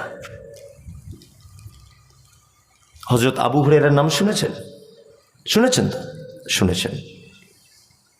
আবু হুরায়রা আল্লাহ রাসূল একজন বিখ্যাত সাহাবী ছিলেন। এই ঘটনাটা যদি আপনি শোনেন, আপনি অবাক হয়ে যাবেন। হযরত আবু হুরায়রা, হযরত আবু হুরায়রা ছেড়ে দেবো নাকি? ছেড়ে দেবো? জি না। হযরত আবু হুরায়রা হাদিসের পাতা পাতা উল্টালে আবু হুরায়রা হাদিস বর্ণনা করেনি, হাদিসের এরকম কোনো পাতা নেই। আলেম ওলামারা জানেন, প্রতিটা পাতাতে আবু হুরায়রা। বেশি টাইম পাননি, আল্লাহ রসুলের সাথ পেয়েছিলেন সম্ভবত 5 বছরের মতো। আল্লাহ রসুলের সঙ্গে ছিলেন, নতুন ঈমান এনেছেন কে? না, আবু হুরায়রা। আসহাবে সুফফাতে বসবাস করে। আসহাবে সুফফা কাদেরকে বলা হয়? নতুন ঈমান এনে ঘর বাড়ির সমস্ত কিছু ছেড়ে দিয়ে আল্লাহ রসুলের শরণাপন্ন হয়ে যারা রসুলুল্লাহর কাছে এসেছিলেন, আল্লাহ রসুল মসজিদে নববীর পাশে তাদেরকে একটা ঘর তৈরি করে দিয়েছিলেন। এই ঘরটাকে বলা হয় আসহাবে সুফফা। তারা সেখানে কোরআন তেলাওয়াত করত, তারা সেখানে সালাত আদায় করত। কোনো দিন খাওয়া হতো, কোনো দিন হতো না। কেউ হাদিয়া দিয়ে এলে খাওয়া হতো, না গেলে খাওয়া হতো না। আল্লাহু আকবার। তো হযরত আবু হুরায়রা মাঝে সাঝে আল্লাহ রাসূলের মেম্বারের সাইটে এমন হামাগুড়ি দিয়ে শুয়ে থাকতেন ক্ষুধার তাড়নাতে। নতুন ঈমান এনেছে তাই। একদিন ক্ষুধা সহ্য হলো না আবু হুরায়রার, এটা একদম সহিহ হাদিস। সহ্য না হওয়ার কারণে তিনি রাস্তায় বেরিয়ে পড়লেন। রাস্তাতে শুয়ে আছেন ধুলোবালি মেখে। মনে মনে ভাবছেন এই রাস্তা দিয়ে যদি কেউ যায় তাকে মনের কথাটা বলবো, আর না হলে সে আমার এই মলিন চেহারাটা দেখে বুঝতে পারবে নিশ্চয়ই আমি কোনো অভাবের মধ্যে রয়েছি। রাস্তা দিয়ে আসছেন আল্লাহ রসুলের বিখ্যাত সাহাবী কে? আবু বকর সিদ্দিক রাদিয়াল্লাহু তাআলা আনহু। আবু হুরায়রাকে এই অবস্থা দেখে আবু বকর থমকে দাঁড়িয়ে গেলেন। দাঁড়িয়ে বলছেন, কি ব্যাপার? আবু হুরায়রার এই অবস্থা। সম্ভ্রান্ত ঘরের ছেলে, আল্লাহর নবীর সাহাবী বলে কথা, জাতা লোক, মুখ ফুটিয়ে বলতে পারছে না যে খুব খিদে লেগেছে, ক্ষুধার তাড়নায় রাস্তাতে শুয়ে আছি। হযরত আবু হুরায়রা একটা অভিনয় করলেন যে আবু বক্করকে আমি একটা কোরআনের আয়াত সম্পর্কে জিজ্ঞাসা করি, উনি তাহলে আমার সঙ্গে একটু কথা বলবেন। আর আমার কথা, ক্ষুধার্ত মানুষের কথা বা তার ব্যবহার দেখলে অনেকটা বোঝা যায়। উনি আমার চোখ মুখ দেখলে আঁচ করতে পারবেন যে আমি ক্ষুধার্ত। হযরত আবু হুরায়রা বলছেন যে আচ্ছা, কোরআনের এই আয়াতের ব্যাপারে আমাকে একটু বলুন তো। হযরত আবু বকর বলে দেওয়ার পরে তিনি চলতে শুরু করলেন। আবু হুরায়রা মন খুব খারাপ যে তাহলে আবু বকর মনে হয়, আবু হুরায়রা বলছেন তাহলে আবু বকর মনে হয় আমাকে ব্যাপারটা বুঝতে পারেনি। এইবারে দ্বিতীয়বার আসছেন ওই রাস্তা দিয়ে হেঁটে ওমরে ফারুক রাদিয়াল্লাহু তাআলা আনহু। হযরত ওমর বলছেন, কি অবস্থা? আবু হুরায়রা বলছেন, কোরআনের এই আয়াত সম্পর্কে একটু বলে দিন তো। ওমর কোরআনের আয়াত বলে দিয়ে আবার চলে গেলেন। আল্লাহু আকবার। আলহামদুলিল্লাহ। দুজনের কাছে আবু হুরায়রা খাবার কিছু পেলেন না এবং ব্যাপারটা বোঝার চেষ্টাই করলেন না। এরপরে ওই রাস্তা দিয়ে হেঁটে আসছেন আমার আপনার নবী মুহাম্মদ সাল্লাল্লাহু আলাইহি ওয়াসাল্লাম। আল্লাহু আকবার। আবু হুরায়রার দিকে মুচকে হাসছেন আল্লাহ রাসূল, মুচকে হাসছেন। হাসতে হাসতে বলছেন, আবু হুরায়রা বুঝতে পেরেছি তোমার কি অবস্থা, চলো আমার বাড়িতে চলো। তা হযরত আবু হুরায়রা বলছেন আল্লাহর নবী আগে আগে হাঁটছেন, আমি পিছনে পিছনে হাঁটছি। আল্লাহ রসুল বাড়ির ভিতরে ঢুকে গেলেন, আমি বাইরে দাঁড়িয়ে আছি। আল্লাহ রসুলকে দেখলাম এক পিয়ালা দুধ নিয়ে এসেছে, এক পিয়ালা দুধ নিয়ে এসেছে। এসে আমাকে বলছেন আবু হুরায়রা, আল্লাহু আকবার, দেখো বরকতি খানা, এক পেয়ালা দুধ। তা আবু হুরায়রা মনে মনে ভাবছে দুধ তো আমার এক পেটের কোনায় লাগবে না, আজকে 2-3 দিন আমারই খাওয়া হয়নি। আল্লাহ রসুল তখন বলছেন, আবু হুরায়রা যাও, আসহাবে সুফফাতে আরো যত লোক আছে সমস্ত লোকদেরকে ডেকে আনো, আজকে মারহাবা দুধ পান করানো হবে। আবু হুরায়রার মন খুব খারাপ, এক পিয়ালা দুধ আমি খাবো, আবার আল্লাহ রসুল খাবেন, আবার আসহাবে সুফফা প্রায় 550 জন সাহাবী আছে। 550 জন সাহাবী, এত দুধ, এইটুকু দুধ হয় নাকি? মনে মনে ভাবছেন। কিন্তু রাসূলুল্লাহ বলেছেন ডাকতে যেতে, একবারও না চিন্তা ভাবনা করে আসহাবে সুফফার সমস্ত সাহাবীদেরকে ডেকে আনা হলো। আল্লাহ রসুল আবু হুরায়রার হাতে পিয়ালা তুলে দিয়ে বললেন, সবাইকে এক ধার থেকে পান করাও। পান করানো হলো। আল্লাহ রসুল আবু হুরায়রা একজনাকে পান করাচ্ছেন, সে পান করেছে, ভাবছে মনে হয় আর আমার জুটল না। আর একজনকে পান করাচ্ছে, মনে মনে ভাবছে আমার মনে হয় আর জুটবে না। আর একজনকে পান করাচ্ছে, মনে হচ্ছে আমার আর জুটবে না। 550 সাহাবীদেরকে পান করানো হলো। আল্লাহর নবী নিজে পান করলেন। এইবার আল্লাহর নবী আবু হুরায়রা দৃশ্যটা দেখতে পেলেন, যে বুঝতে পারছেন যে মনে মনে কিছু ভাবছে। পিয়ালাটা হাতে তুলে দিয়ে বলছে, আবু হুরায়রা চলো পান করো। আবু হুরায়রা পান করলেন, পিয়ালা রেখে দিলেন। আল্লাহর নবী আবার বলছেন, আবু হুরায়রা আবার পান করো। আবু হুরায়রা বলছেন, আবার পান করলাম, রেখে দিলাম। আল্লাহ রাসূল বলছেন, আবু হুরায়রা আরো পান করো। আবু হুরায়রা বলছে, আল্লাহ রাসূল আর জায়গাই নাই পেটে। দুধ কতটা? 1 পিয়ালা। আল্লাহু আকবার। দুধ কতটা? 550 মানুষ আনুমানিক পান করেছে, দুধ কমেনি। জান্নাত এমনি যাওয়া যাবে না। পেটে ক্ষুধার জ্বালায় রাস্তাতে এসে পাগলের ন্যায় শুয়ে আছে, খেতে পাচ্ছে না। তুমি বলছো নামাজ পড়তে পড়তে ইহদিনাস সিরাতাল মুস্তাকিম, আল্লাহ সহজ পথ দেখাও। যথেষ্ট রুজি রুটির ব্যবস্থা থাকার পরেও আল্লাহর প্রতি এত বিশ্বাস আপনার হারিয়ে গেছে যে আপনি বাড়িতে বসে আছেন, আপনার বউকে পাঠাচ্ছেন বন্ধনের লোন করতে, খেতে পাবো না তাছাড়া। হচ্ছে কি হচ্ছে না আমাদের গ্রামগঞ্জে? আল্লাহু আকবার। আর সাহাবীরা খেতে না পেয়ে রাস্তাতে লুটোপুটি করছে। আগেই আপনাকে বলেছি, সেই সাহাবীদের মতো ঈমান আমাদের নাই। ইয়্যাকা না'বুদু ওয়া ইয়্যাকা নাস্তাঈন ইহদিনাস সিরাতাল মুস্তাকিম সিরাতাল্লাযীনা আন'আমতা আলাইহিম।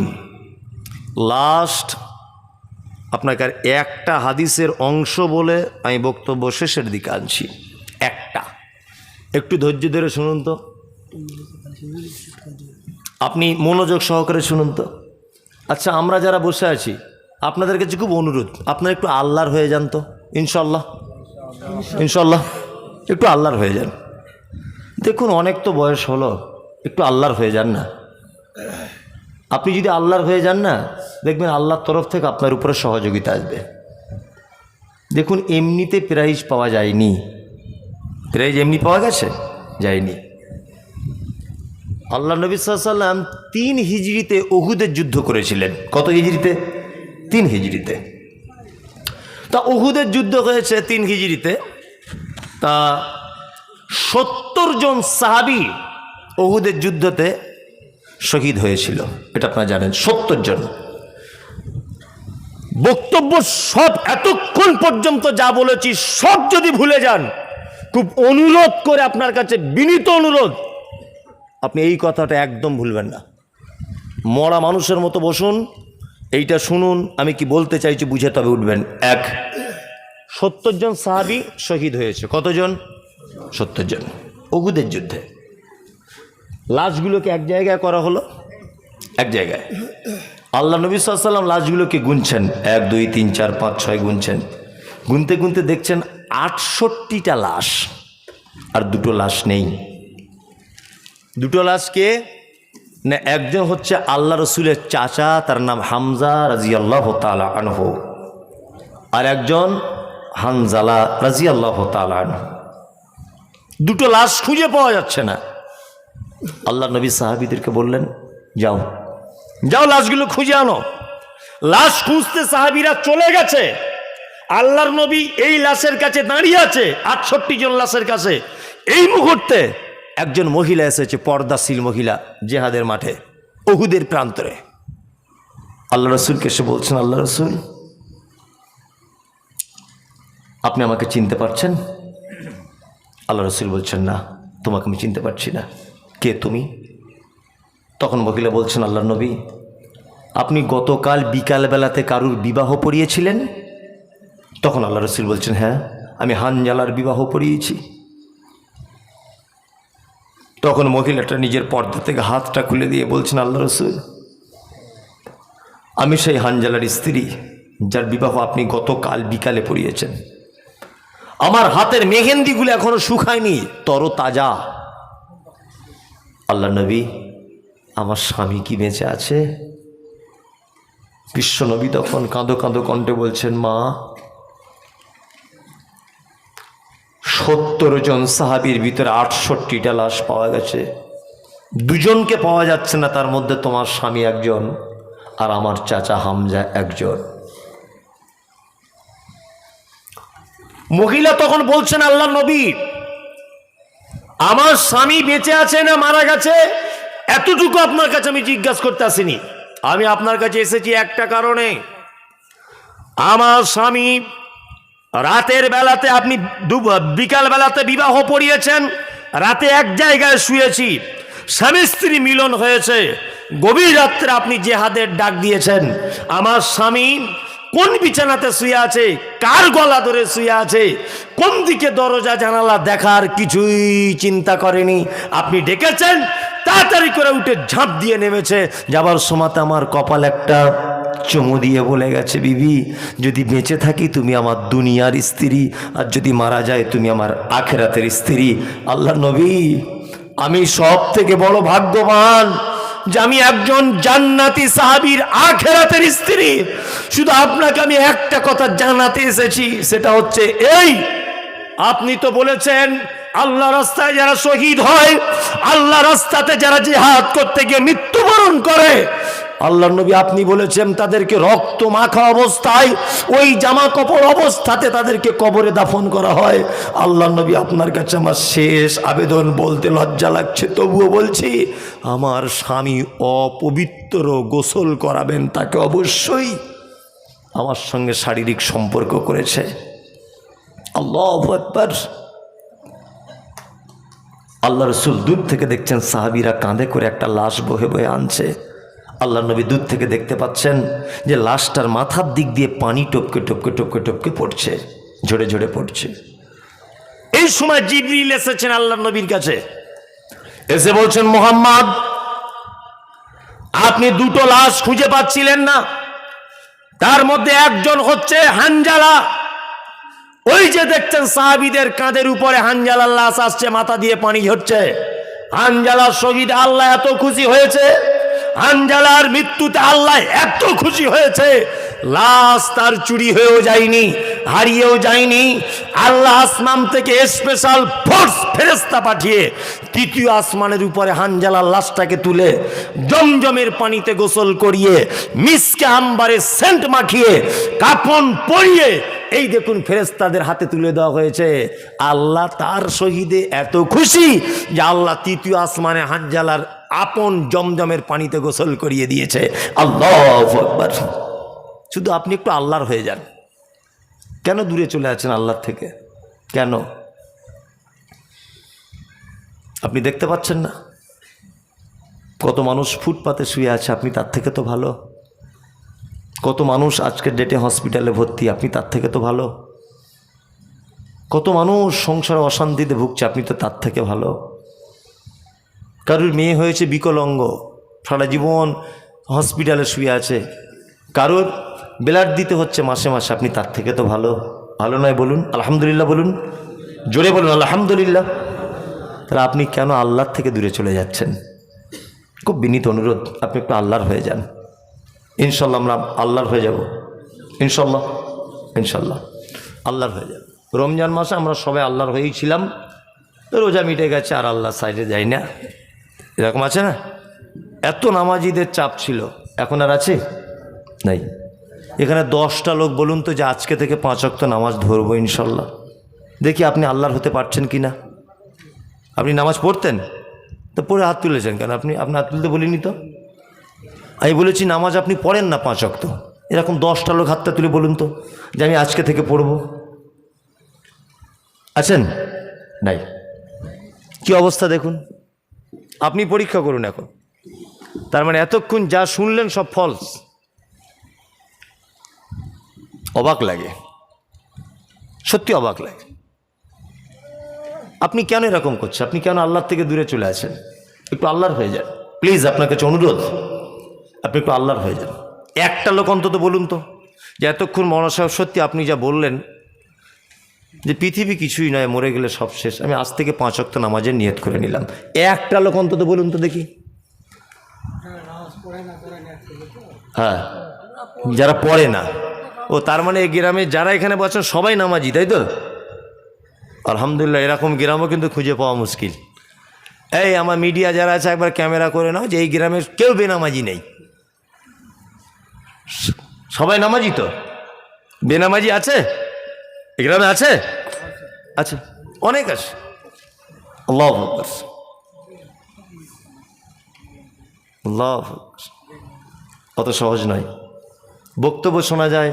এতক্ষণ বলছিলাম সাহাবীদের ঘটনা, অনেক মানুষ চোখ মুচ্ছিল এরকম করে, মানে ওর কাছে ফেরেশতা চলে এসেছিল মনে হচ্ছিল, তাই না? আর সকালে দেখে দেখবেন ও চরিত্রে যেমন ছিল তেমনই আছে, তাই না? তেমন ছিল না? এখন দেখে মনে হচ্ছে চোখ দিয়ে পানি আসে। অনেক মানুষ আমি দেখতে পাচ্ছিলাম এখানে চোখ মুচ্ছে মানে তার চোখে পানি এসেছিল, তাই তো? সকালে দেখবেন ওর চরিত্রে যেমন তেমনই আছে। তার মানে কি স্যার, জলসা, নামাজ, রোজা এসব অভিনয়ে পরিণত হয়েছে আর অনুষ্ঠানে পরিণত হয়েছে। 5 ওয়াক্ত নামাজ ফরজ, ওটা আমরা জুম্মার দিনে অনুষ্ঠান ভেবে নিয়েছি, তাই না? রমজান মাসে রোজা কি সিয়াম ফরজ, আমরা ইফতারের টাইমটাকে অনুষ্ঠান মনে করে নিয়েছি। লাইলাতুল কদর একটা মারাত্মক ইবাদতের দিন রাত, তাই তো? এইটাকেও আমরা অনুষ্ঠান করে নিয়েছি। কিছু মসজিদে বলছে 23-এর রাতে, কিছু মসজিদে 25-এর রাতে, কিছু জায়গায় 21-এর রাতে। ভালো করে ডেট করে জুত করে বিরিয়ানি করে খেয়ে সারা রাত হো হো হো বিড়ি সিগারেট টেনে বাড়িতে গিয়ে শুয়েছে, পরের দিন জোহরের নামাজ পড়ছে না, বলছে সারা রাত জেগেছিলাম। ঘটনা ঘটছে কি ঘটছে না? সব অনুষ্ঠানে পরিণত হয়েছে, অথচ একটা মারাত্মক বড় ইবাদত। আল্লাহু আকবার। আল্লাহ তুমি জাতিকে হেফাজত করো, আমিন। গায়রিল মাগযুবি আলাইহিম, আল্লাহ ওদের পথে তুমি আমাদেরকে চালিও না। ওয়ালাদ-দাল্লিন, যাদেরকে তুমি গুমরাহির রাস্তা দেখিয়ে দিয়েছ, বদমায়েশ, খারাপ, বাটপার, দাগাবাজ, জাহান্নামের রাস্তা, এই সমস্ত রাস্তা থেকে আল্লাহ তুমি আমাকে বাঁচাও। তারপর আমরা নামাজে কি বলি সবাই মিলে জোরে? আমিন। এখন একবার বলি আমিন, আমিন। এটা মসজিদের জলসা নাকি উন্নতি কল্পে? আর একটা লোকও থাকবে না, মানে টাকার বলে মানুষের কেউ অ্যালার্জি আর কি। যদি একই জমিতে বারবার চাষ দেওয়া ঠিক নয়। আজিজুল তো খুব চাষ দিয়ে চলে গেল, আবার আমি, তবে এখানকার লোক ভালো, কিন্তু একটা লোক উঠে পালাইনি। আমি যাই বলেছি আস্তে আস্তে আস্তে আস্তে করে সুর করেও বলিনি, তবু লোক কিন্তু যায়নি, সব লোক সেইভাবেই বসে আছে। আলহামদুলিল্লাহ, মসজিদের উন্নতি কল্পে জলসা। মসজিদ আল্লাহর ঘর, তাই না? আশা করি সবাই দিয়েছেন। আমি আপনাদেরকে একটা জিনিস জেনে 5 মিনিট আপনাদের কাছে কিছু চাইব, ভালো লাগলে দেবেন, না তো দিতে হবে না। এক, সারা পৃথিবীর সব থেকে উত্তম দান করার জায়গা কোনটা বলুন তো? মসজিদ। মসজিদ তো না। আল্লাহ সুবহানাহু ওয়া তাআলা পবিত্র আল কোরআনে বলছেন, ইয়াসআলুনাকা মাযা ইনফিকুন কুল মা আনফাকতুম মিন খায়রিন ফালিল ওয়ালিদাইন ওয়াল আকরাবিন ওয়াল ইয়াতামা ওয়াল মাসাকিন ওয়াবনিস সাবিল ওয়া মা তাফআলু মিন খায়রিন ফাইন্নাল্লাহা বিহি আলিম।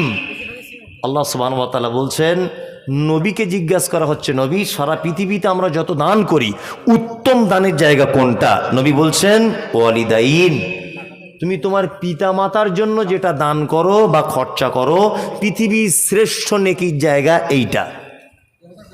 পিতা মাতার জন্য সন্তান যেটা খরচা করে, তাই তো? অন্তত পক্ষে 2-5টা লোক বলুন যে মসজিদের জন্য আমি কিছু আমার আব্বা মায়ের জন্য দেব, ইনশাআল্লাহ বলুন তো কেউ?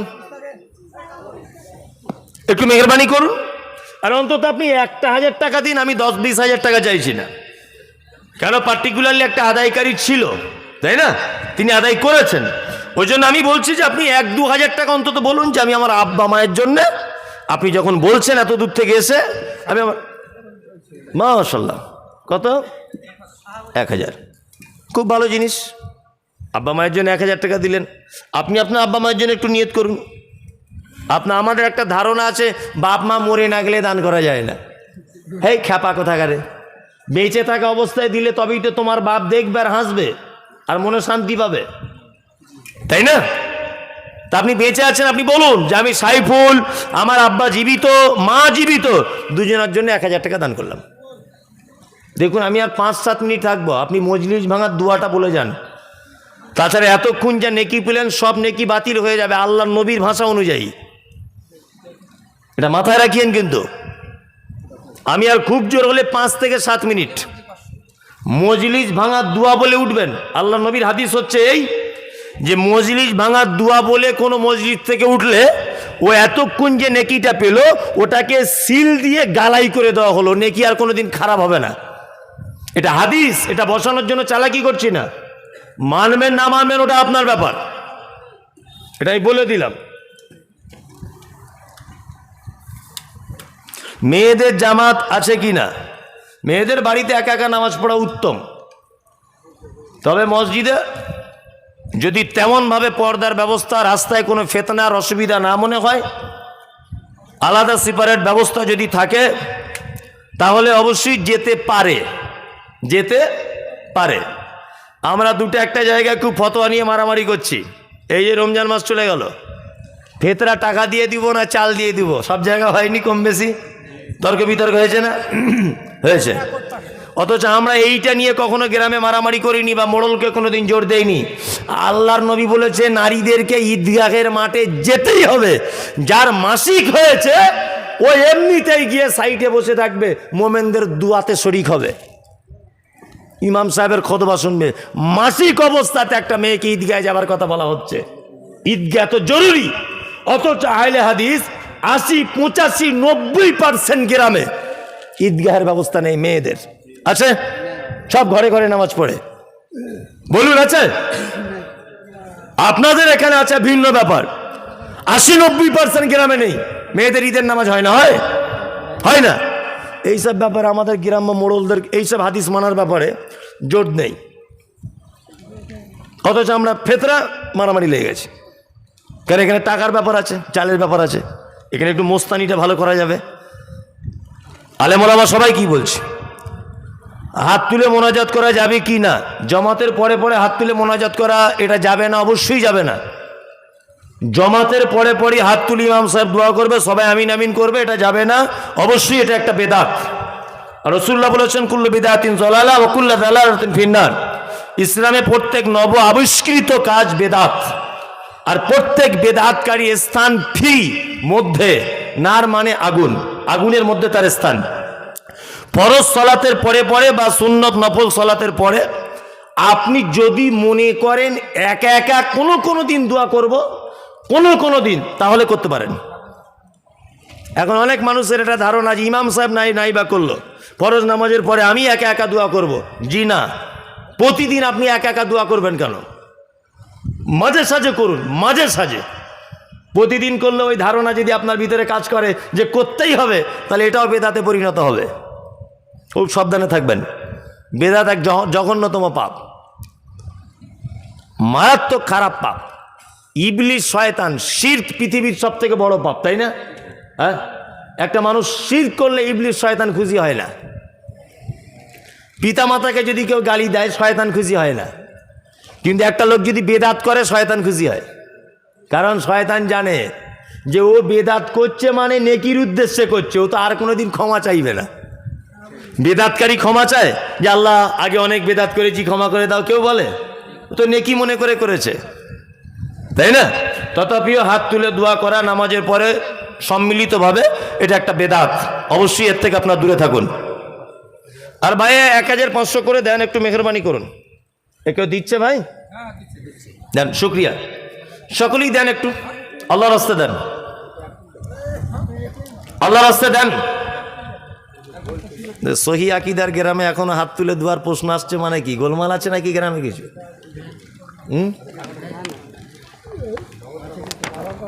জি জি, দেন। আর কেউ আসেন ভাই? কেউ দিবেন? আরে 100-200 যার কাছে, যে একটু হেল্প করুন, মেহরবানি করুন। না, কোনো গজল ফজল বলবো না।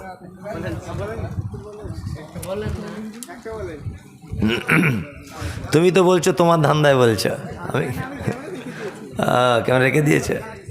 মাশাআল্লাহ, আমি ভাবছি আজ তোমার ক্যামেরা চলছে। মাশাআল্লাহ, ভালো। দেন, সবাই দেন, একটু মেহরবানি করুন। আদেশ করিল আল্লাহ পবিত্র কোরআনে, আর বিবাহ করিতে যত আদম সন্তানের, আদেশ করিল আল্লাহ পবিত্র কোরআনে বিবাহ করিতে যত আদম সন্তানের। কোরআনে আদেশে আল্লাহ যদি না করিত মানুষের বংশ সব ধ্বংস হয়ে যেত। কিন্তু হায় বর্তমানে হতেছে এমন, বেটির বিয়েতে বেটার বাপ নিচ্ছে কত পণ। কেহ সোনা দানা নিচ্ছে, কেহ টাকা করি, কেহ জমি জায়গা নিচ্ছে, কেহ নিচ্ছে বাড়ি। আবার কত বাপজি বলে নিব না কোপন, বেটা বেটি সাজিয়ে দিকি বিয়াই আপন। টাকার বেলায় সাধু সাজে, জমির বেলায় চোর। বর্তমানে বেটার বাপ এমনি হারামখোর। চোর লোকে চুরি করে অন্ধকারে হলে, বেটার বাপ করে চুরি দিনের উজ্জ্বলে। হাইরে বেটার বাপ তুমি এমনি লোভী হলে, টাকার বদলে বেটা বিক্রি করিলে। আবার কত বাপজি বলে নিব না কোপন, বেটা বেটি সাজিয়ে দিকি বিয়াই আপন। টাকার বেলায় সাধু সাজে, জমির বেলায় চোর। বর্তমানে বেটার বাপ এমনি হারামখোর। চোর লোকে চুরি করে অন্ধকারে হলে, বেটার বাপ করে চুরি দিনের উজ্জ্বলে। হাইরে বেটার বাপ তুমি এমনি লোভী হলে, টাকার বদলে বেটা বিক্রি করিলে। বহরমপুর হাটে শনি বিক্রি হয় পাঁঠা, পাঁঠার মতো বিক্রি করো তোমরা নিজের বেটা। হাইরে বেটার বাপ তুমি এমনি লোভী হলে, পাঁঠার মতো বেটা বিক্রি করিলে। তোর জন্য কত নারী বিষ পান করে, কত নারী গলায় দড়ি দিয়ে ঝুলে পড়ে। এর জন্য কে বা দায়ী জানো বেটার বাপ? শত শত বেটির বাপরা দিচ্ছে অভিশাপ। রাগ করো না বলছি আমি, শোনো দিয়া মন, কেমন এতে মদের ঘরে নারীর আগমন। যতই করো নামাজ রোজা দেখাও পরহেজগারি, বাজারেতে কিনলে শাড়ি সঙ্গে পাবো নারী। আসল নারী মা গাওয়া এলো দুনিয়াতে, ওই নারী হতে এত নারী হিসাবকে বা রাখে। বর্তমানে দেখি শুধু নারীর আমদানি, আর নারীর ফটোয় ব্যবসা চালায় হাজারো দোকানি। মৌলভী মাওলানার হাজি গাজী ভাই, বর্তমানে নারীর হাতে বাঁচার উপায় নাই। রেডিও টেলিভিশন আর সিনেমা হলে দলে দলে যাচ্ছে পুরুষ নারী আছে বলে। দেশলাইটা হাতে নিয়ে ঠকতে যাব কাঠি, ঠোকার আগে তার উপরে আছে নারীর পাটি। নববর্ষের দিনে দেখো হাজার দোকানদার নারী মার্কা ফটো দিয়ে দিচ্ছে ক্যালেন্ডার। বাজারেতে চা বিস্কুট আনবে সবাই কিনে, সেটাই দেখো নারীর ফটো বিস্কুটের ওই টিনে। আলকাতরা টিনে দেখো নারীর ফটো আছে, বেশি দামে আলকাতরা বিক্রি হবে বলে। নিজের টাকায় সাবান কিনে ময়লা দূর করে, ময়লা দূর যেমন তেমন নারীর প্যারে পরে। ইফকোকিন বাজারেতে চা বিস্কুট আনবে সবাই কিনে, সেটাই দেখো নারীর ফটো বিস্কুটের ওই টিনে। আলকাতরা টিনে দেখো নারীর ফটো আছে, বেশি দামে আলকাতরা বিক্রি হবে বলে। পানের সঙ্গে জ্বর দেখাবে 300 পাতির কোটো, পানের সঙ্গে জ্বর দেখাবে 300 পাতির কোটো। সেটাই দেখো বাদানাইক আছে নারীর ফটো।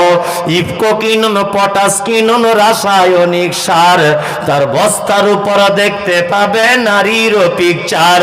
সাইকেলের ওই সামনের চাকায় মার্কেটের ওই নিচে, সাইকেলের ওই সামনের চাকায় মার্কেটের ওই নিচে, সেটাই দেখো বাদানাইক নারীর ফটো আছে। তোর বউকে যায় না দেখা যায় না রাস্তাঘাটে, ওই বউকে দেখবে সবাই ভোটের তালিকাতে। শুক্রিয়া। পণ যারা নিয়েছে ঘুরে দিবে, ভালো জিনিস তো ঘুরে দিবে। শুক্রিয়া শুক্রিয়া। বিবাহতে যারা পণ নিয়েছে ফেরত দিবে বলছে, আলহামদুলিল্লাহ, ফেরত দিয়ে দেন। হ্যাঁ, ফেরত দিয়ে দেন। যাদের আল্লাহ ক্ষমতা এখন দিয়ে দিয়েছে, এখনও যদি বাঁচতে চান ফেরত দিয়ে দেন। ইসলামে এরকম কোনো পদ্ধতি নেই যে বিবাহের অনুষ্ঠানে মেয়ের বাপের তরফ থেকে 1 টাকাও খরচা হবে, এরকম কোনো জায়গা নেই। কিন্তু ছেলের বাপ খরচা করতে বাধ্য, অলিমা করতে হবে, তাই না? ওকে মোহর দিতে হবে, তাই না?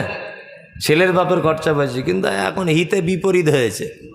এখন আর একটা জিনিস হওয়ার ব্যাপার আছে, কেউ কিছু না চাইলে আবার বেটির বাপ বলছে নিশ্চয়ই কোনো দোষ আছে, এটাও একটা ব্যাপার, তাই না? সবাই চাইছে, ও কেন চায় না, এত ধনী লোকের বেটা, এরকমও কিছু মানুষ বলছে। তার মানে পণ নেওয়ার পক্ষে, হ্যাঁ, পণ নেওয়ার পিছনে নারী পুরুষ উভয় গার্জেনেরই কম বেশি দোষ রয়েছে, তাই না? একদম। একজন দিয়েছেন কিছু টাকা, আল্লাহ কবুল করে নাও। আল্লাহুম্মা সাল্লি আলাইহি আল্লাহুম্মা বারিক আলাইহি। বলুন বলুন, একটু মেহেরবানি করুন। আসেন ভাই, কেউ আসেন, ছেড়ে দিই তাহলে। হ্যাঁ, তাহলে মজলিস ভাঙার দোয়া বলে দিই নাকি ভাই? ইমাম সাহেব কি বলছেন? এ তো এখন রাত্রে 1টা বাজতে গেল, মজলিস ভাঙার দোয়া বলে দিই, যারা পারবেন একটু দিয়ে যান। সুবহানাক আল্লাহুম্মা ওয়া বিহামদিকা আশহাদু আল্লা ইলাহা ইল্লা আনতা আস্তাগফিরুকা ওয়া আতুবু ইলাইক। কেন এই দোয়া না বলে চলে গেলে আমি আল্লাহর কিয়ামতের মাঠে দায়ী হয়ে যাব। যে একটা মানুষ এতক্ষণ শুনলো, অথচ আমি বলতে দেরি করলাম, সে অসহ্য হয়ে চলে গেল। জি, কেউ কত দিল? এবার বলছি, যার কাছে যা আছে কিছু দেন, আল্লাহর ঘরে কাজ হবে। সবাই দেন, অংশগ্রহণ করুন সবাই। জি, সবাই একটু অংশগ্রহণ করুন। আলহামদুলিল্লাহ। তাহলে জি, আসসালামু আলাইকুম রহমতুল্লাহ।